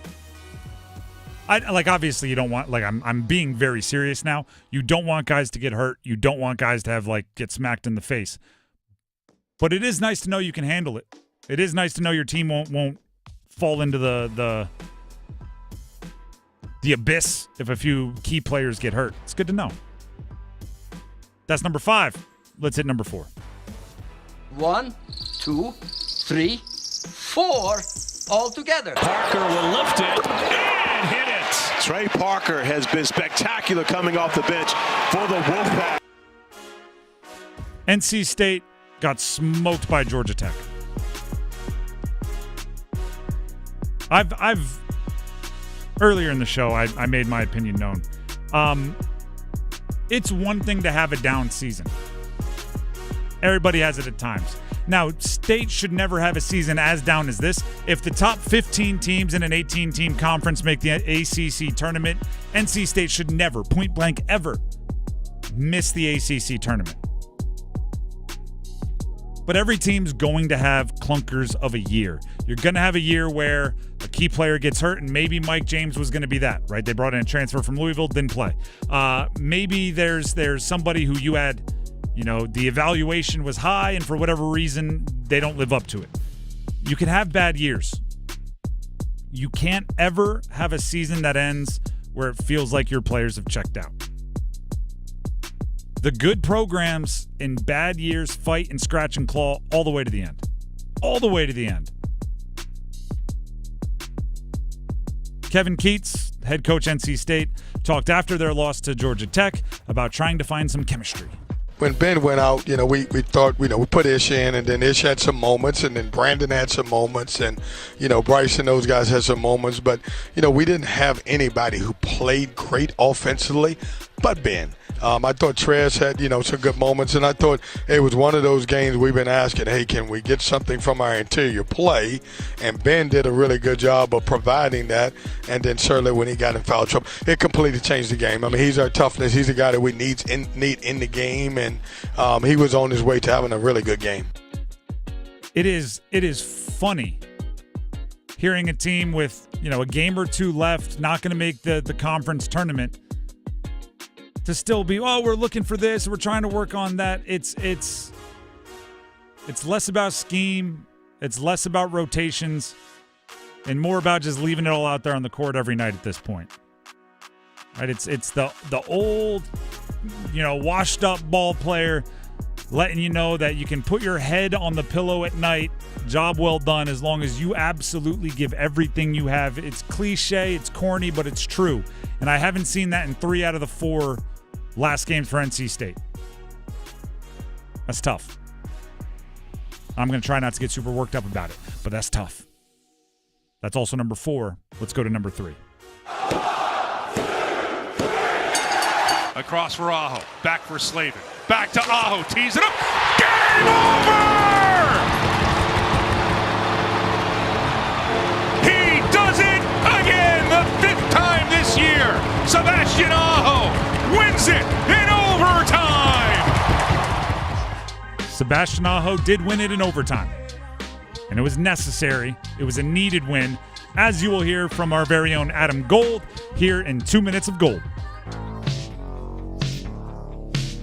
Hey, it's Adam Gold, and I've got 2 minutes for 2 points that the Carolina Hurricanes absolutely had to have, courtesy of number 2-0. That's a lot of 2s. How about a lot of Z's? It's all brought to us by Parkway Sleep Health Centers for better sleep. Speaking of sleep, 3:16 into overtime, Sebastian Aho rocked the Calgary Flames to bed. Across for Aho. Back for Slavin.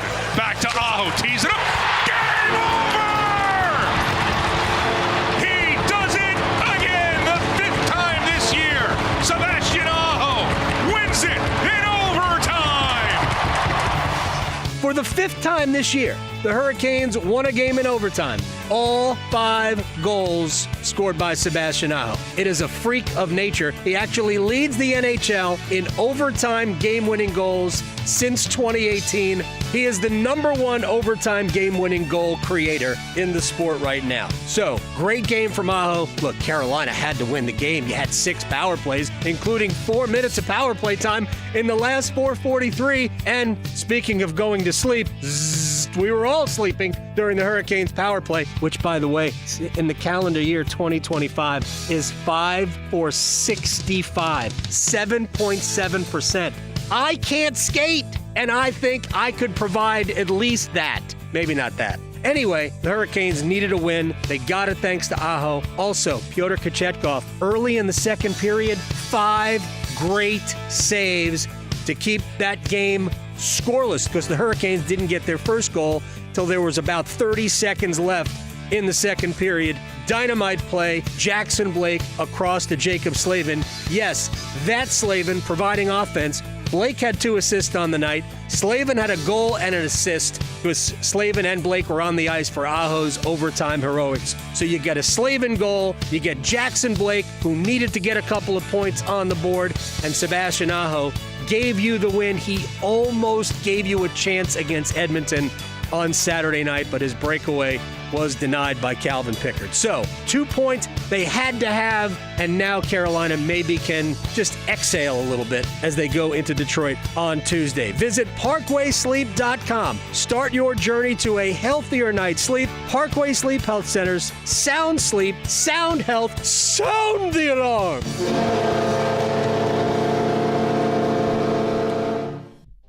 That Calgary win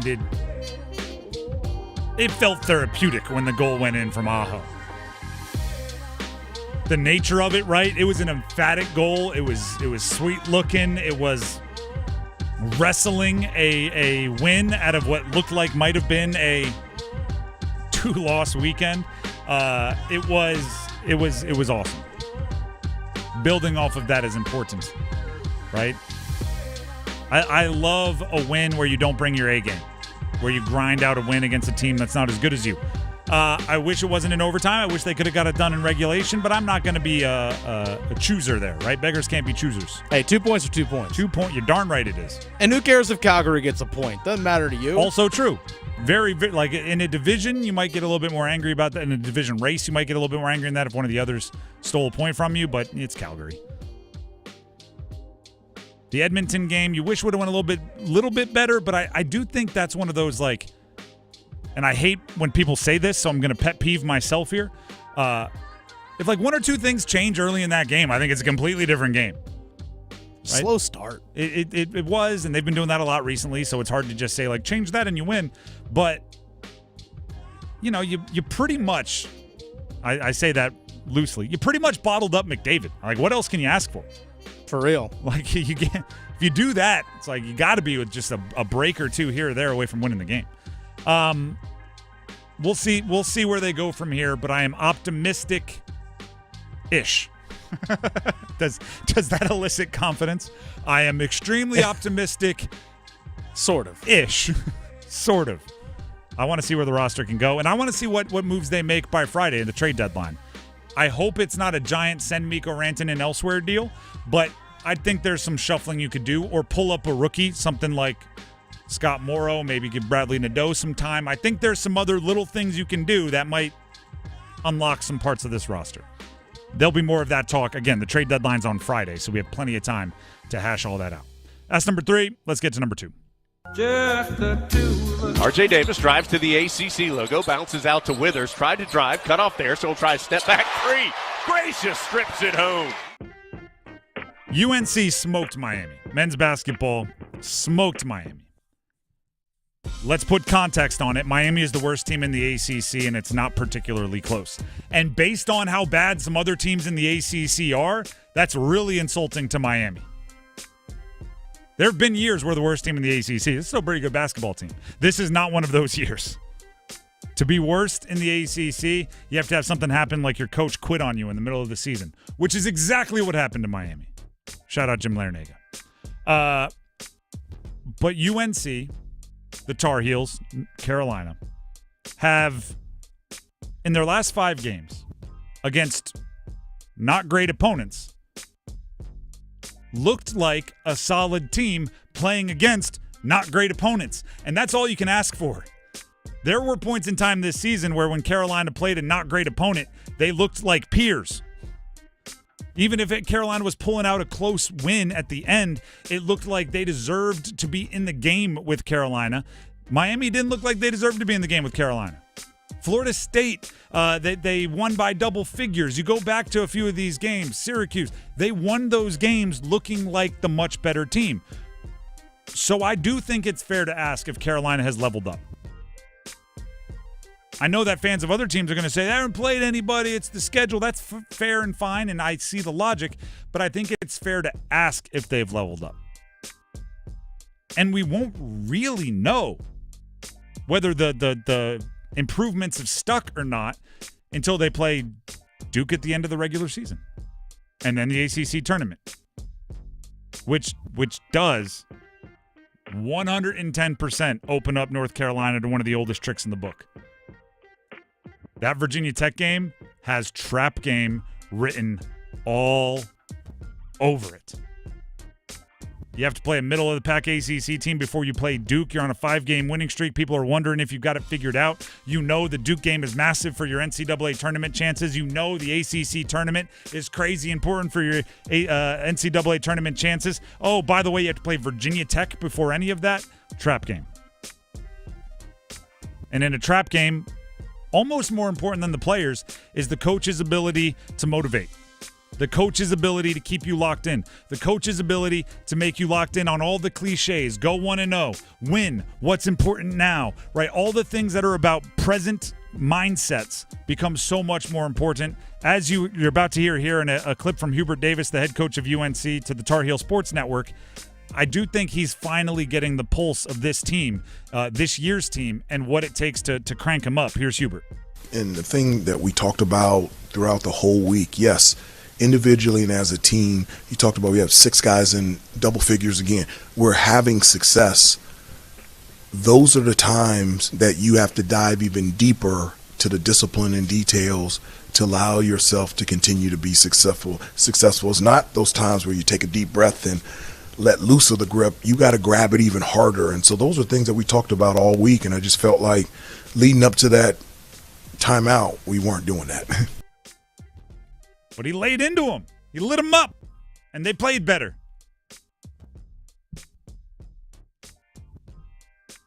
I don't know if there's a better feeling for a coach. I've never coached anything serious.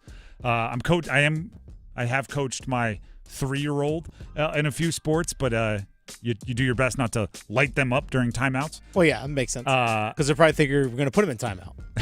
Yeah, but at times, I bet you college coaches wish they could put their players. Oh, trust me. Yes. Yes. Someone who's done it. Yeah. I can ask you, as somebody that's coached college, I imagine there's not much of a better feeling than like kind of laying into your team and seeing the proper response.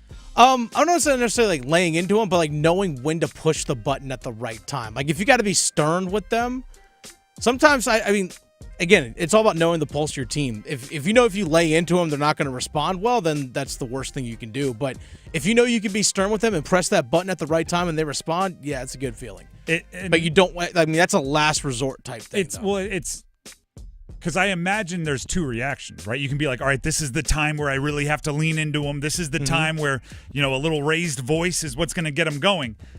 And then they can go into the tank, and you're like, ooh, misplayed that one. That was not a good move. Yes. Which has to feel... Been there, done that. Which has to feel awful. But meanwhile, like you lay into them, you raise your voice, they go out there and play the best defensive possession of the game. You sit back and look at your assistant coaches like, huh? Who knew what they were doing there? This guy pulling strings, puppet master. That's what Hubert did, essentially. But you can do that. You can lay into them, but also say, like, the reason why I'm saying this to you and telling you like this way is because I know and you know you are capable of more. So go out there and be more. And yes, and not to get too, like, sappy, I will say the ability to yell at your team and have them, like, really lay into them and have them respond properly is a sign of a great relationship. Yes, 100%. It's like they then inherently, like subconsciously, know that you're yelling at them for good reasons and not to embarrass them. I've had coaches that can pull it off, and I've had coaches that can't. And it's very obvious. What number was that? 2? Let's get to number 1. Go one! Boo!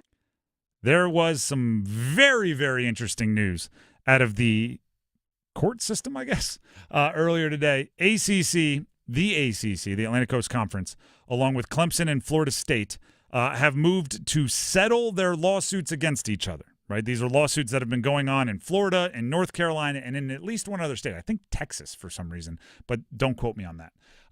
So I know South Carolina there's involved because that's where Clemson is. Regardless, they were all about grant of rights, media deals, money, exit fees. Why can you handcuff us to the conference? Why can't we leave right away? All of those things.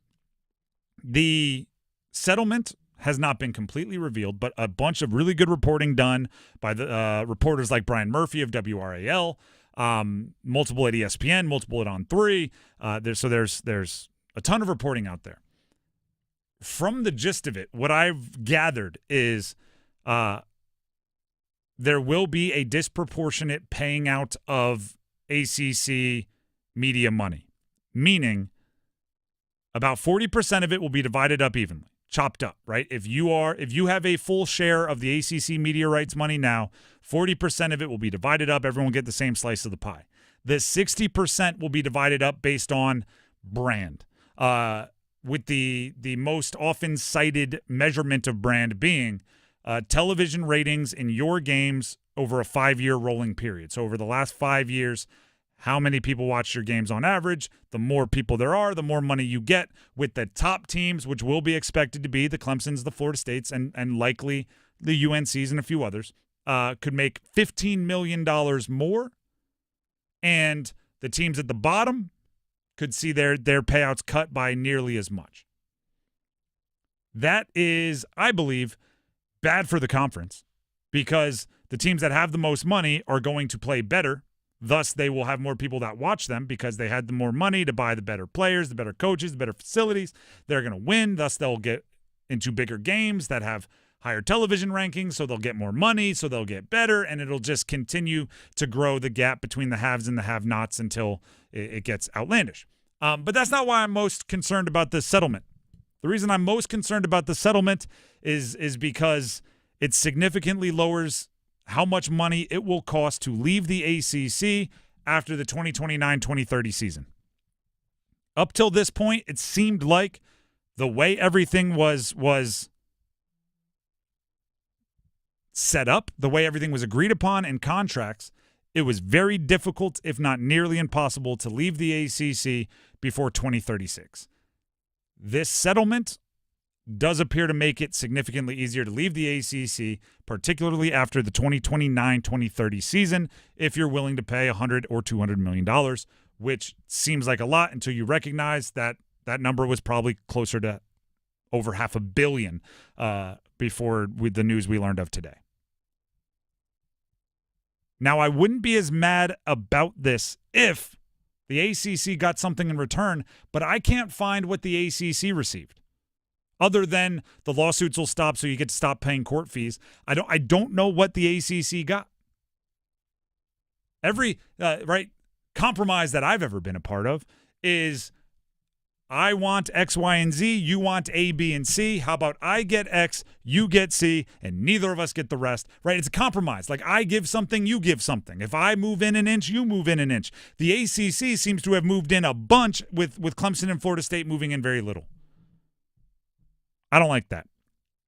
I don't like that at all, because I want the future of the ACC to be healthy. I want the teams that we cover here in the triangle and otherwise, the teams that I grew up watching as ACC kind of pillars, can stay there and thrive. But I believe it's becoming tougher and tougher to see an ACC that resembles anything that we think of the ACC will still be in effect past 2030. So we better get ready for hey, remember this Big Ten rivalry, Ohio State versus UNC? Remember this awesome SEC rivalry, Clemson against Texas? I don't even know. Goodness gracious. It's frustrating. The Drive with Tim Donnelly, 99.9 The Fan. We will have to grab some numbers game contestants, and we will do that. But in the meantime, while I calm down and compose myself. Deep breaths. Dennis has something for you. Tim takes deep breaths, but I'm going to tell you folks, Dennis Cox here for my friends over at Law Tigers. Folks, your opportunity to win a custom Caniacs motorcycle is right there at your fingertips. Just got to go to caniacsbike.com. That's it. Go to caniacsbike.com. That's where you can enter for your chance to win a custom Caniacs motorcycle. Yes, that Caniacs. Because the Law Tigers, Tobacco Road, Harley-Davidson, Shiny Side Paint, and your Carolina Hurricanes, they've all teamed up once again to give a lucky fan a custom Caniacs motorcycle. Go to caniacsbike.com. Again, that's where you enter in the contest, potentially win this bike. But also, you'll see pictures of the bike right there. You'll see pictures of the bike. You'll see it's a custom build, custom painted, white wall tires. Everything about it is put together by hand by our folks over at Tobacco Road, Harley-Davidson, and painted by Shiny Side Paint, located both right here in Raleigh. So it's been in good hands. I bought my motorcycle from Tobacco Road, Harley-Davidson, just to let you know. I have no issues with my bike so far. But go to caniacsbike.com. I can't win the bike, folks, but you can. And if you win the bike, win that motorcycle, hit me up. We'll go out for a ride together. Again, go to caniacsbike.com to enter for your chance to win this custom beauty of a bike. Law Tigers is a network of independent law firms who are members of the American Association of Motorcycle Injury Lawyers. Law Tigers is not a law firm. I mentioned we need some numbers game contestants, and I am now composed enough to find those contestants. We have a pair of tickets to see the Lumineers at Coastal Credit Union Music Park this September, and they will go to one of you. But you have to win the numbers game. We need 2 contestants. Call in 919-860-5326. That's 919-860-5326 for your chance to win the numbers game and also win those Lumineers tickets. Stick around. Numbers game coming up next. Listen for the... Oh, my goodness! Check in for the... Beautiful back cut and a two-hand jam. Don't miss the... Race to the other end. Get ready for the show! What was that? A reverse pull-up! My goodness! Hubbard got hit, and he made the shot! You're home for the Final Four from San Antonio. Cooper got it to rattle home! 99.9 The Fan, the Triangle Sports Leader. Thanks for calling Discover. This is Nia. Hi, Nia. It's Jennifer. Did you know that Discover automatically doubles all the cash back you've earned at the end of your first year? Yeah, I work here. Okay. I was just double checking. Get it? Because Discover automatically doubles all the cash back you've earned at the end of your first year? Oh, you get me, Nia. You could say that I double get you. I guess we've taken it too far. You earn, we match. Discover Cashback Match. See terms at discover.com/credit. Taxes was taxing. Now taxes is relaxing when you file for free. I can file for free? TurboTax Free Edition. Roughly 37% of filers qualify. Simple Form 1040 returns only. See if you qualify at turbotax.com/free. I can file for free. Now this is taxes. File for free with TurboTax Free Edition and get your maximum refund. No schedules except for earned income tax credit, child tax credit, and student loan interest. See if you qualify at turbotax.com/free. Someone had a birthday. Yep, 50. Can't believe it. 50 years of wisdom. Great segue. We have health news, a CDC update. Pneumococcal vaccination is now recommended for adults 50 or older. Says here, we're over 6 times more likely to be hospitalized with pneumococcal pneumonia than adults under 50. I don't love those odds. Same. Look what I found. Pfizer's Prevnar 20 is proven to help protect adults against pneumococcal pneumonia and invasive pneumococcal disease in just 1 dose. And millions have already gotten it. Continued approval may depend on a supportive study. Don't get Prevnar 20 if you have a severe allergy to its ingredients. A weakened immune system may lower your response. Common side effects include injection site pain and swelling, fatigue, headache, muscle, and joint pain. For full prescribing information, please call 1-855-213-2138. Visit Prevnar20.com or talk to your doctor or pharmacist. I'm on Prevnar20.com now, scheduling my appointment. Good idea. And happy 50th. Everyone deserves a fast and reliable connection. One that helps better their everyday through the things they value most. Friends and family, education and career. A connection that opens pathways to opportunity and builds roads to a better future. At Spectrum, we're committed to delivering just that every single day. Because with the right connection, anything is possible. That's Life Unlimited. That's Spectrum. Beat the spring cleaning rush and call our cleaning heroes at Zero Res. This month, get 3 rooms, Zero Resified, starting at $119 and take $20 off your air duct cleaning. Book online anytime at ZeroResRaleigh.com and say you want the $99.9 The Fan special.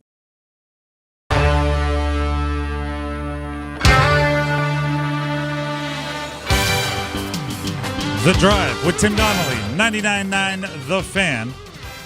It is time to play the numbers game. And the prize for today, tickets to see the Lumineers coming up this September at Coastal Credit Union Music Park. Should be a fun show. And one of either Chase and Clayton or James and Morrisville will have the opportunity to go, but they have to win those tickets. And before they do that, they have to answer a question. Here's the question for today, as it often is on Monday. We'll start with Chase and Clayton, by the way. So, Chase, welcome to the show. The question you have to answer is, what was your favorite part of the past weekend? What was the highlight of your weekend? But because we are a sports show, keep it sports related. Probably the Canes just winning, man, just gritting it out and getting involved with the Calgary win because we needed it. We certainly needed it. So hopefully the trend can continue. All right. Your answer is locked in. We'll see if Dennis chooses it as his favorite. James in Morrisville, you are next up, our next contestant. The question, same to you. What was the highlight of your past weekend? But keep it sports related. I would say my Duke guys beating the mess out of Florida State, but that was a little boring. But I got to watch the Alabama and Tennessee game. The end of that one was wild. All right, so a little mixture there, a little college basketball mixture. Dennis, Chase or James, which answer do you like more? The ending of that Alabama-Tennessee game was pretty nuts. And the ending of the Duke game was pretty boring. It was. It was also very boring. But the Canes game did not have a boring ending on Sunday, and it was a pretty exciting finish. I'm going to go Chase and Clayton on this one. Chase and Clayton, you get to go first. James in Morrisville, hang on the line. You'll have your shot in a minute or two. Chase, are you ready to pick a category? I am. All right, the categories are NFL, players that have been franchise tagged since 2020. The franchise tag deadline is tomorrow. NFL, players that went to ACC newbies. So these are all players from the 3 new ACC teams at some point in their histories. NBA all-hyphen team, players with hyphens in their name somewhere. Or NHL Hurricanes only. Let's go with the NFL franchise tag. All right, these are all players that have been tagged since 2020. I will give you the team and the player. Give me the jersey number as quickly as you can. 30 seconds on the clock. 1 pass if you need it. Any questions before we get started? All set. All right, your time will start when you hear the horn. Lamar Jackson, Baltimore Ravens. 8. Correct. T. Higgins, Cincinnati Bengals. 85. Correct. David Njoku, Cleveland Browns. 85. Correct. Chris Godwin, Tampa Bay Buccaneers. 13. Incorrect. Chris Jones, Kansas City Chiefs. Pass. Chris Godwin, Tampa Bay Buccaneers. 12. Correct. Chris Jones, Kansas City Chiefs. 95. Correct. That is a 5 for 5, ladies and gentlemen. Goodness gracious. And I even bit my tongue in the middle of saying Kansas City Chiefs, which ended up with Kansas City Chiefs. And you still got it. 24 seconds for Chase and Clayton. 24 seconds. Now, Chase and Clayton, I'm wildly impressed. However, I do want to give a cautionary tale. Not long ago, we did have somebody go first and get a 5 for 5, actually a couple seconds faster than you just did. In 21 seconds. And they lost when the record was broken for fastest 5 for 5 by the second caller. So your chances are high, but it's not impossible that you could be disappointed. So stay on the line, stay hopeful. Okay, Chase? Fair enough. Fair enough. Thanks, guys. All right. James in Morrisville, you are up next. Are you ready to pick a category? I guess so, man. I got beat last week on a guy that went 5 for 5. I got 4 of them though. I don't feel great, but I will say, you can have a pretty good run and still lose, right? So because you had one and you lost, so maybe you could do the same to Chase. We'll see. Are you ready to pick a category? Sure. All right, the categories are NFL players that went to one of the ACC newbie schools at any point in their histories. NBA all-hyphen team. Those are players with hyphens in their name, or NHL Hurricanes only. Give me the NFL ACC newbies. All right, these are all players that went to Cal, Stanford, or SMU.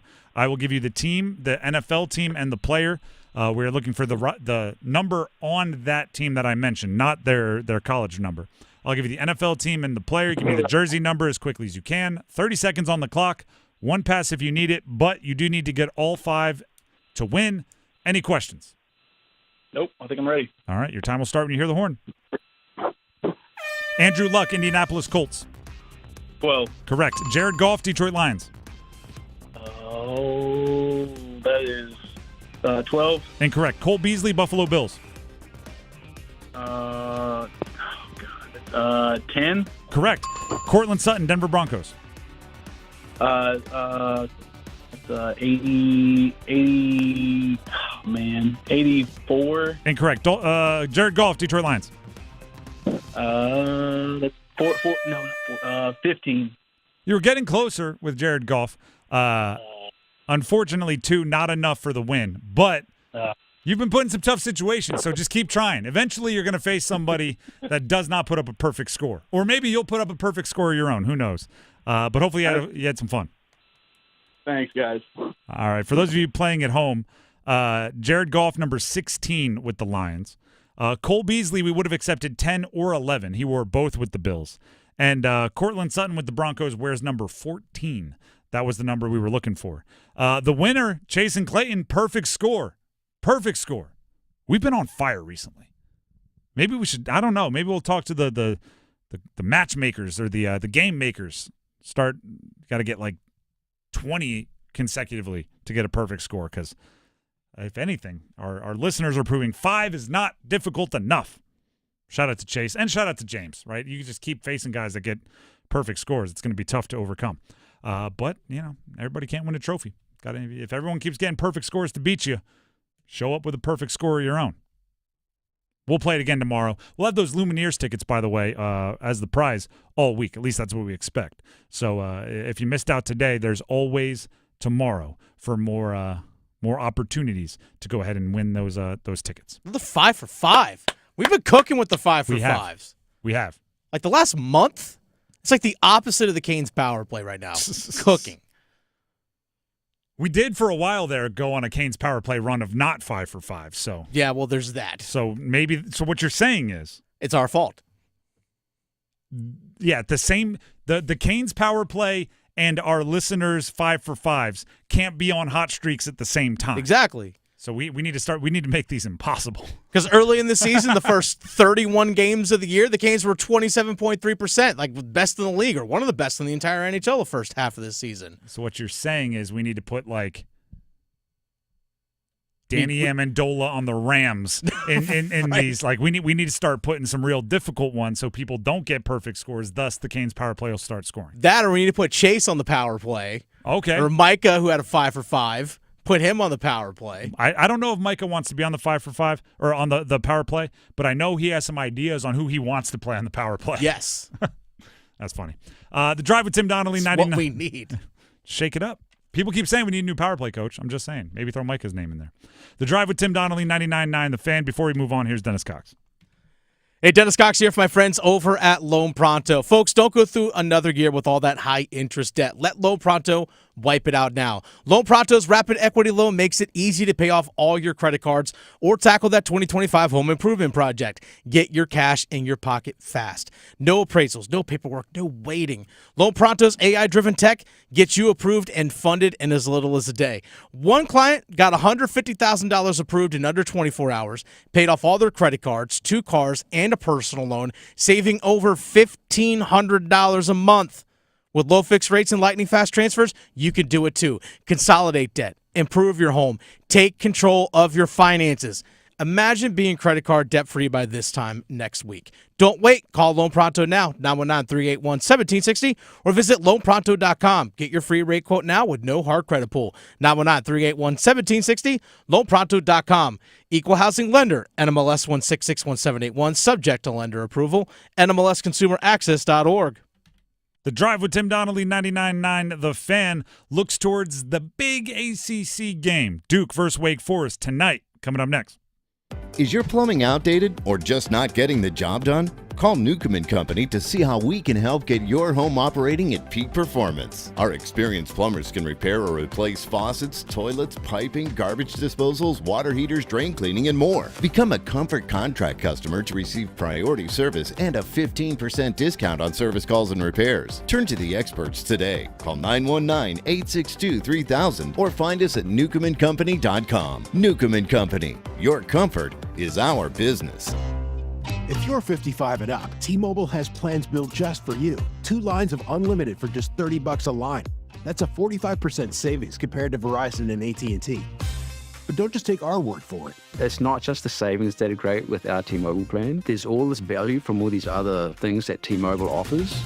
T-Mobile has been such a savings for us. We love it. Switch today and get 2 free 5G phones like the Motorola Edge with Turbo Power charging that gives you power for the day in just 15 minutes. And customers 55 and up can get 2 lines of talk, text, and data for only $30 a line. Go to T-Mobile.com/choice55 to learn more.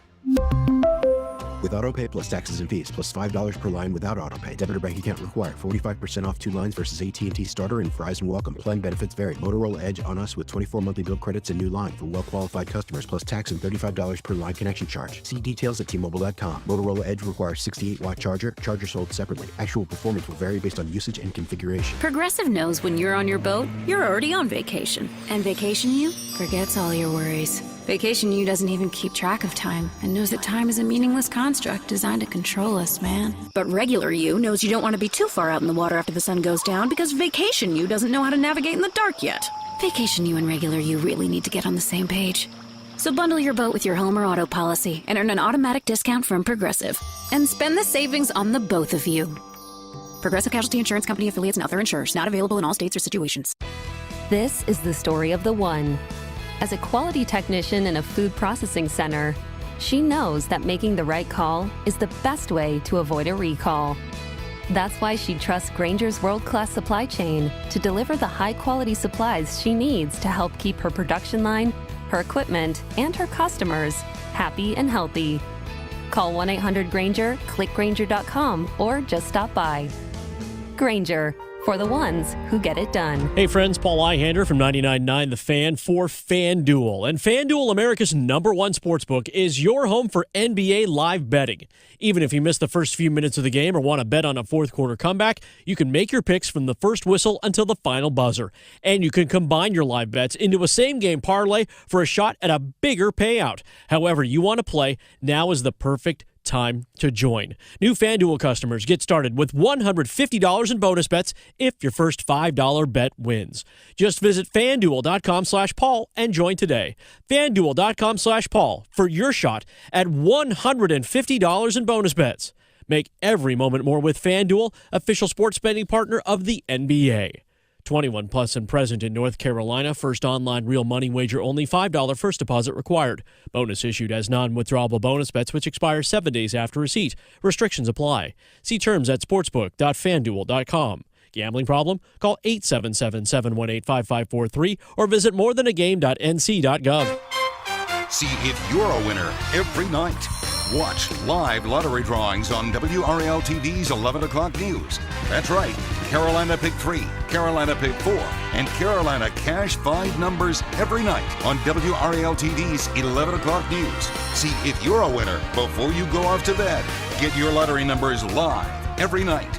North Carolina Education Lottery. Only on WRAL TV's 11 o'clock news. This hour of the drive brought to you by Enbridge Gas, formerly Dominion Energy North Carolina Gas. Dominion Energy North Carolina Gas customers are now proudly served by Enbridge Gas. Looking forward to a bright future together. To learn more, visit enbridgegas.com.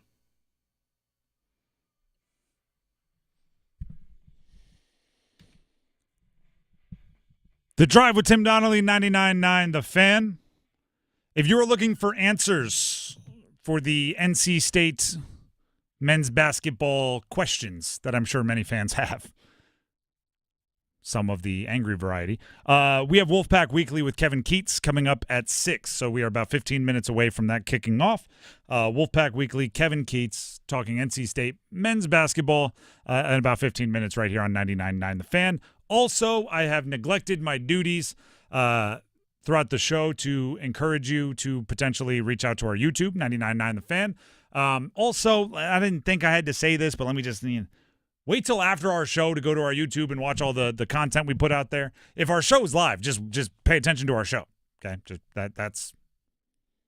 I would greatly appreciate that the most. Right, listen to the show, and then afterwards, if you still want more content, if you want more about your favorite teams, college basketball, hockey, football, whatever it is, local teams, go ahead and then check out our YouTube, 99.9 The Fan on YouTube. We do work to put out a whole bunch of content there, so you can always whet your whistle on The Drive and podcasts and Adam Gold Show and everything else. There you go, 99.9 The Fan on YouTube. Please subscribe. Duke versus Wake Forest tonight. First of all, shout out to the ACC for spreading out games, right? I think we get Duke tonight, UNC tomorrow, NC State Wednesday. Allows us to put our full attention on these games. Duke versus Wake Forest tonight in Cameron is I think a really, really fun game. It's really, really fun because a team like Wake Forest that has played their way to the wrong side of the bubble for most analysts out there, meaning NCAA tournament bubble, and maybe put themselves in a tough situation as far as seeding in the ACC tournament, they need a game like this. They need a game against one of the top 2 teams in the country. They need an opportunity for a program-changing win, and that's what Duke is. Right? If you want to vault yourself from the wrong side of the bubble back to closer to the good side of the bubble, closer to in, you beat Duke, everyone will look at you differently. Right? I talk about naming my theories, their analogies, right? It's a bit of a sophomoric humor, but it's the Step Brothers effect. You know, the Step Brothers, the movie with Will Ferrell, John C. Reilly, where they're interviewing for a job, they're in full tuxedos. And I think it's Seth Rogen's character. It's like, I get it. You guys are doing a whole play up on the interview process. Like, yeah, I'll hire you. Then John C. Reilly passes gas. And then Seth Rogen goes, you know what? After that, now the suits kind of seem messed up. Right? And the reason why I call it the Step Brothers effect is it means something happens that changes the way we look at something in the past. Right? The passing of gas changed the way he looks at them showing up in suits, even though it didn't bother them before. A win against Duke makes you look back at other things that have happened in Wake Forest season with a more understanding eye. Right? That loss to UVA a couple games ago, horrendous. And I said it as it happened. You beat Duke, suddenly people will look back at that UVA game and go, well, actually there was this happening because we know this team is good. They just beat Duke. It's the Step Brothers effect. Something that happens now can affect how we think about something that happened in the past. So Wake Forest, this is a massive game for them. Huge. They are a desperate and wounded animal. That's one way to describe it, right? They are a team that knows without this win, their chances probably evaporate. If you're Duke, you have to take that into account, right? I was actually just comparing this to off air earlier today to something I read. Luka Doncic plays for the Lakers now, right? I don't know if you guys heard there was a lopsided trade sent Luka Doncic from the Mavericks to the Lakers. The world was up in arms about it. But Luka has said, oh, I get it now, right? Everybody always says that teams get up for the Lakers more than they get up for other teams. And he didn't believe it. Right? Okay, yeah, we get everyone's best shot too. Now that he's a Laker, he's like, no, it is kind of true. Right? If somebody's hurt, they make sure they're back for the Laker game. You always make sure you play your best against the Lakers. The same is true for Duke. Right? Duke always gets the opposing team's best shot outside of a few teams that are more on par with Duke. Wake Forest is showing up knowing you need to give your best. They're a wounded animal. They're desperate. Without this win, it's bad. And Duke has to match that intensity even without the same stakes. What I will say, though, is Duke's not playing for nothing. They're not playing for nothing at all. They're playing for seeding in the ACC tournament. There's stakes in this game for them, too. Maybe not as dire. Like if you lose, it's not like, oh, the world is ending. But You want to be the number 1 seed in the ACC tournament. For sure. You want to prove some things to some people. You want to make your path the easiest it possibly can towards an ACC tournament championship and a national championship. You lose to Wake Forest, the committee will notice that might be the difference between your first NCAA tournament run games being in Raleigh and being somewhere else, because the Lenovo Center is a host site for the first weekend. Now, I said this earlier, and I want to double down on the fact that you never root for these scenarios, but there are silver linings to these scenarios. If you watch Duke over the weekend, they beat Florida State by 1 billion. But in the middle of it, Cooper Flagg got hit in the face. It's the only way to describe it. And he had to go to the locker room, and there were questions about if he was going to come back into the game. He did, but his eye was blurry. He had a scratch on his face. Like, he got hit in the face. And taking Cooper Flagg unexpectedly out of the lineup, I think that's a good experience for Duke. Not because you want it to ever happen, but because it might. And it might not be an injury, right? It might be cramps. We've seen him battle cramps early in the year. It might be foul trouble, right? Or a ref gets a quick whistle. Suddenly he picks up 2 or 3 fast ones. He doesn't play till half. The team has to be ready to play, right? The team has to be ready to play regardless of what happens. So Tyrese Proctor getting the bone bruise on his knee and missing a couple games. You don't want it to happen, but it might make them a better team because of it. That Florida State game, Isaiah Evans learned some things. Isaiah Evans started and got volume as far as offensive usage that he's not used to getting. What, he finished 4 of 13 from 3? Or points in time this year, he wasn't even in the rotation. He got some DNPs, meaning did not play, coach's decision early in the year. Tyrese Proctor's hurt. Malik Brown's hurt. Cooper Flagg left the game. He finished with like 16, 17 shots. That's good experience for him.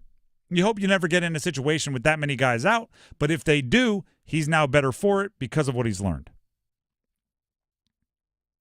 The Steve Forbes conversation, who's the head coach of Wake, is fascinating. I know there are some Wake Forest fans that are starting to get the feel for a quick hook. I know there are some Wake Forest fans that will defend Steve Forbes all the way to the end. You want to make those two bitter sides unite, you beat Duke. John Shire, do you know what I'm seeing? And Dennis, your podcast co-host, Chris Lee, was in deep on social media with this argument. Yeah, I know. He thinks John Shire should be the coach of the year in the ACC. That's fair. I think it is a reasonable argument. I think most people will go the other way to Pat Kelsey, but if you want to be in those conversations, you got to be Wake, right? Right now, it's like a closing statement time for award season. If you want to win those awards, now's the time to do it. Now's the time to do it. By the way, with the argument that Chris Lee was making, actually, you can go check it out on his Twitter. Check him out. He's WRAL sports reporter Chris Lee. At Chris Lee TV. There you go. The absolute Cliff Notes version of it is recruiting is part of coaching. So if you have a roster where everybody goes, well, your team is so good, so you don't have to coach that much, that's a credit to the coach. So it should be a part of their argument for Coach of the Year. I like the argument. Fair. But my point is, you're starting to get to the point where some things are being decided. Committees are watching. Awards are watching. It's a good time for a closing statement. If Cooper Flagg wants to be the Wooden Award winner, the Naismith Award winner, the Players of the Year, it could be a good time for a nice little closing argument, right? Your last game in Cameron Indoor. A lot on the line for both teams, even if it might not seem as much. And it's a nice Monday, right? No real other games on to take your attention, so focus in on all of this, and now you know what's at stake. The Drive with Tim Donnelly, 99.9 The Fan. Coming up next, Wolfpack Weekly with Kevin Keats, the head coach of NC State Basketball. We've had we've aired out our grievances with NC State today, and I think there will be more of that. But Kevin Keats is going to try to, answer the questions that exist for NC State on Wolfpack Weekly. I know I'll be listening, and I think many of you will be as well. By the way, if you do want to listen to Duke versus Wake Forest at 7 o'clock after Wolfpack Weekly, just flip over to Buzz Sports Radio. That's where you can listen to the Duke broadcast of their game against Wake. Enjoy that. It's a multi-screen kind of multi-listening night. There's a bunch of them. We also have college basketball action here on the Fan tonight as well. Oh, I forgot the late night game. It's Houston. I was going to say that's Paul, going to annoy the program director's like, come on, guys. That's going to annoy the heck out of me. It's right there. Houston Alabama versus Kansas. Houston at home versus Kansas. I'm mad at myself. Sorry to Paul out there, but Houston, Kansas tonight. Enjoy that here on 99.9 The Fan. We'll be back tomorrow with 3 for more of The Drive. In the meantime, please subscribe to YouTube, as I said, 99.9 The Fan. See ya.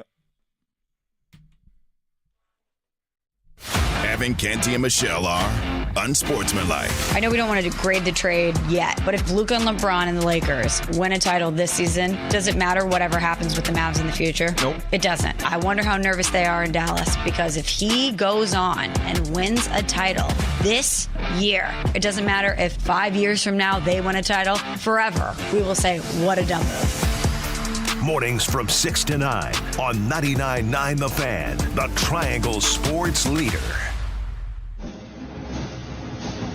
Wolfpack Sports Today is presented by Dreamfinders Homes. Homes built to fit your lifestyle. And now, here's Wolfpack Sports Today. Back on top, I'm Tony Haynes. More on NC State women's basketball after this. Dreamfinders Homes is excited to announce their partnership with NC State Athletics as the official home builder sponsor of the Wolfpack. With nearly 50 new and upcoming communities throughout the Carolinas, Dreamfinders Homes offers new and unique home plans built to fit your lifestyle. For more information on Raleigh communities like Glenmere Gardens, South Lakes, and Barrington, and all other move-in ready home inventory, visit dreamfindershomes.com to find your dream home. That's dreamfindershomes.com. Go Pack. Hello, I'm Dr. Hadley Calloway from Raleigh Orthopedic Clinic. Many of my patients have shoulder pain, usually from rotator cuff tendonitis. That hurts in the shoulder, but also up to the neck and down to the elbow. It hurts to put a coat on, to tuck their shirt in, to reach behind their back. It hurts a lot at night. The treatments usually involve a cortisone shot, physical therapy, maybe some medication. If it doesn't get better, I get an MRI test, and there's an arthroscopic surgery that can get you back to normal before you know it. Thanks, Dr. Calloway. Use the same doctors as the NC State Wolfpack. For more information, visit RaleighOrtho.com. The NC State women's basketball team knew that a win in yesterday's season finale at SMU would produce the 7th ACC regular season title in school history. So motivation was plentiful, and it showed right away when the Wolfpack jetted out to a 15-2 lead 2 minutes into the game. The sizzling start led to a 69-45 victory that will send the Pack into next week's ACC tournament as the number 1 seed. Needless to say, Coach Wes Moore has much to feel good about. Goodness, 16-2 in this league. Obviously, we had to go to California. We had to come out here. Just a great accomplishment, and I think we're like 20-2 in our last 22 games. So, been on a heck of a run. I'm proud of them for that. NC State opens play in the ACC tournament on Friday. Now this. Maynard Service Company is your local expert in heating, cooling, plumbing, and electrical. For over 28 years, we have been dedicated to making your home a comfortable place to live. We service, repair, maintain, and install all brands, even geothermal. Maynard also has your water heater and generator needs covered. Call Maynard today for any of your heating, cooling, plumbing, and electrical needs at 919-361-0993. On the men's basketball front, Wolfpack Weekly with Coach Kevin Keats can be heard tonight on the network starting at 7 o'clock. You've been listening to Wolfpack Sports Today, brought to you by Dreamfinders Homes. Homes built to fit your lifestyle. Wolfpack Sports Today is a Learfield presentation of the Wolfpack Sports Network. Beat the spring cleaning rush and call our cleaning heroes at Zero Res. This month, get 3 rooms, Zero Resified, starting at $119 and take $20 off your air duct cleaning. Book online anytime at ZeroResRaleigh.com and say you want the 99.9 The Fan special. This hour of the Triangle Sports Leader is powered by Ritchie Law Firm, injury lawyers. Ritchie Law is on top of it. Go to RitchieLaw.com. That's RitchieLaw.com. WCMC HD1 Holly Springs. Take us with you on the radio, Instagram, TikTok, Alexa, and YouTube. 99.9 The Fan, the Triangle Sports Leader. Welcome to Wolfpack Weekly with Coach Kevin Keats on the Wolfpack Sports Network from Learfield. Your weekly pass inside the Wolfpack basketball program. Coming up, 60 minutes of NC State basketball talk. Wolfpack Weekly is brought to you by Coca-Cola. Crisp, refreshing, and irresistibly tasty. Is Coke Zero Sugar the best Coke ever? Try and decide. And by UNC Health, the official healthcare provider of NC State Athletics. Now alongside Coach Keats, here's Tony Haynes and the voice of the Wolfpack, Matt Chazanow. For the NC State men's basketball team, regular season is down to just 2 games. One at home against Pitt on Wednesday night at 7 o'clock. And then the Pack will close out the regular season with a road trip to Miami, and that one will be an early one, 12 noon down in Coral Gables on Saturday. So we get that and more to talk about here over the next hour. This is Wolfpack Weekly with Kevin Keats. The head coach of the Pack is here. I'm Tony Haynes, along with the voice of the Wolfpack, Matt Chazanow. I'm happy to report that Chaz is back from Atlanta in one piece. He survived because he signed a one-day contract with the NC State student managers who competed against the Georgia Tech managers on Friday night before the game. Chaz, you made the cut. You made the team, and apparently didn't tear any ligaments or anything. I can walk. I've survived. I made it through, Coach. I proud to say I got here in one piece. And, hard negotiations before, but all terms were agreed to. And it was a blast. I was honored to be associated, Yeah, I just don't get it. I just don't. Hit a couple buckets even. No, I understand, but it just you reach an age where it was great. You know how they say at some point you had to grow up. I'm not a Toys R Us kid. You got to do something like you can't. And I really think that a lot of times when I can use me as an example. When you don't play in the ACC, you may want to play in the ACC.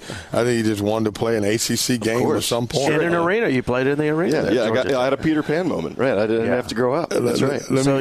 Before we spend any time on this, because we got to move on. We don't need it. Do we? All right. How many points did you score? I scored 6 points. Okay. That's the honest.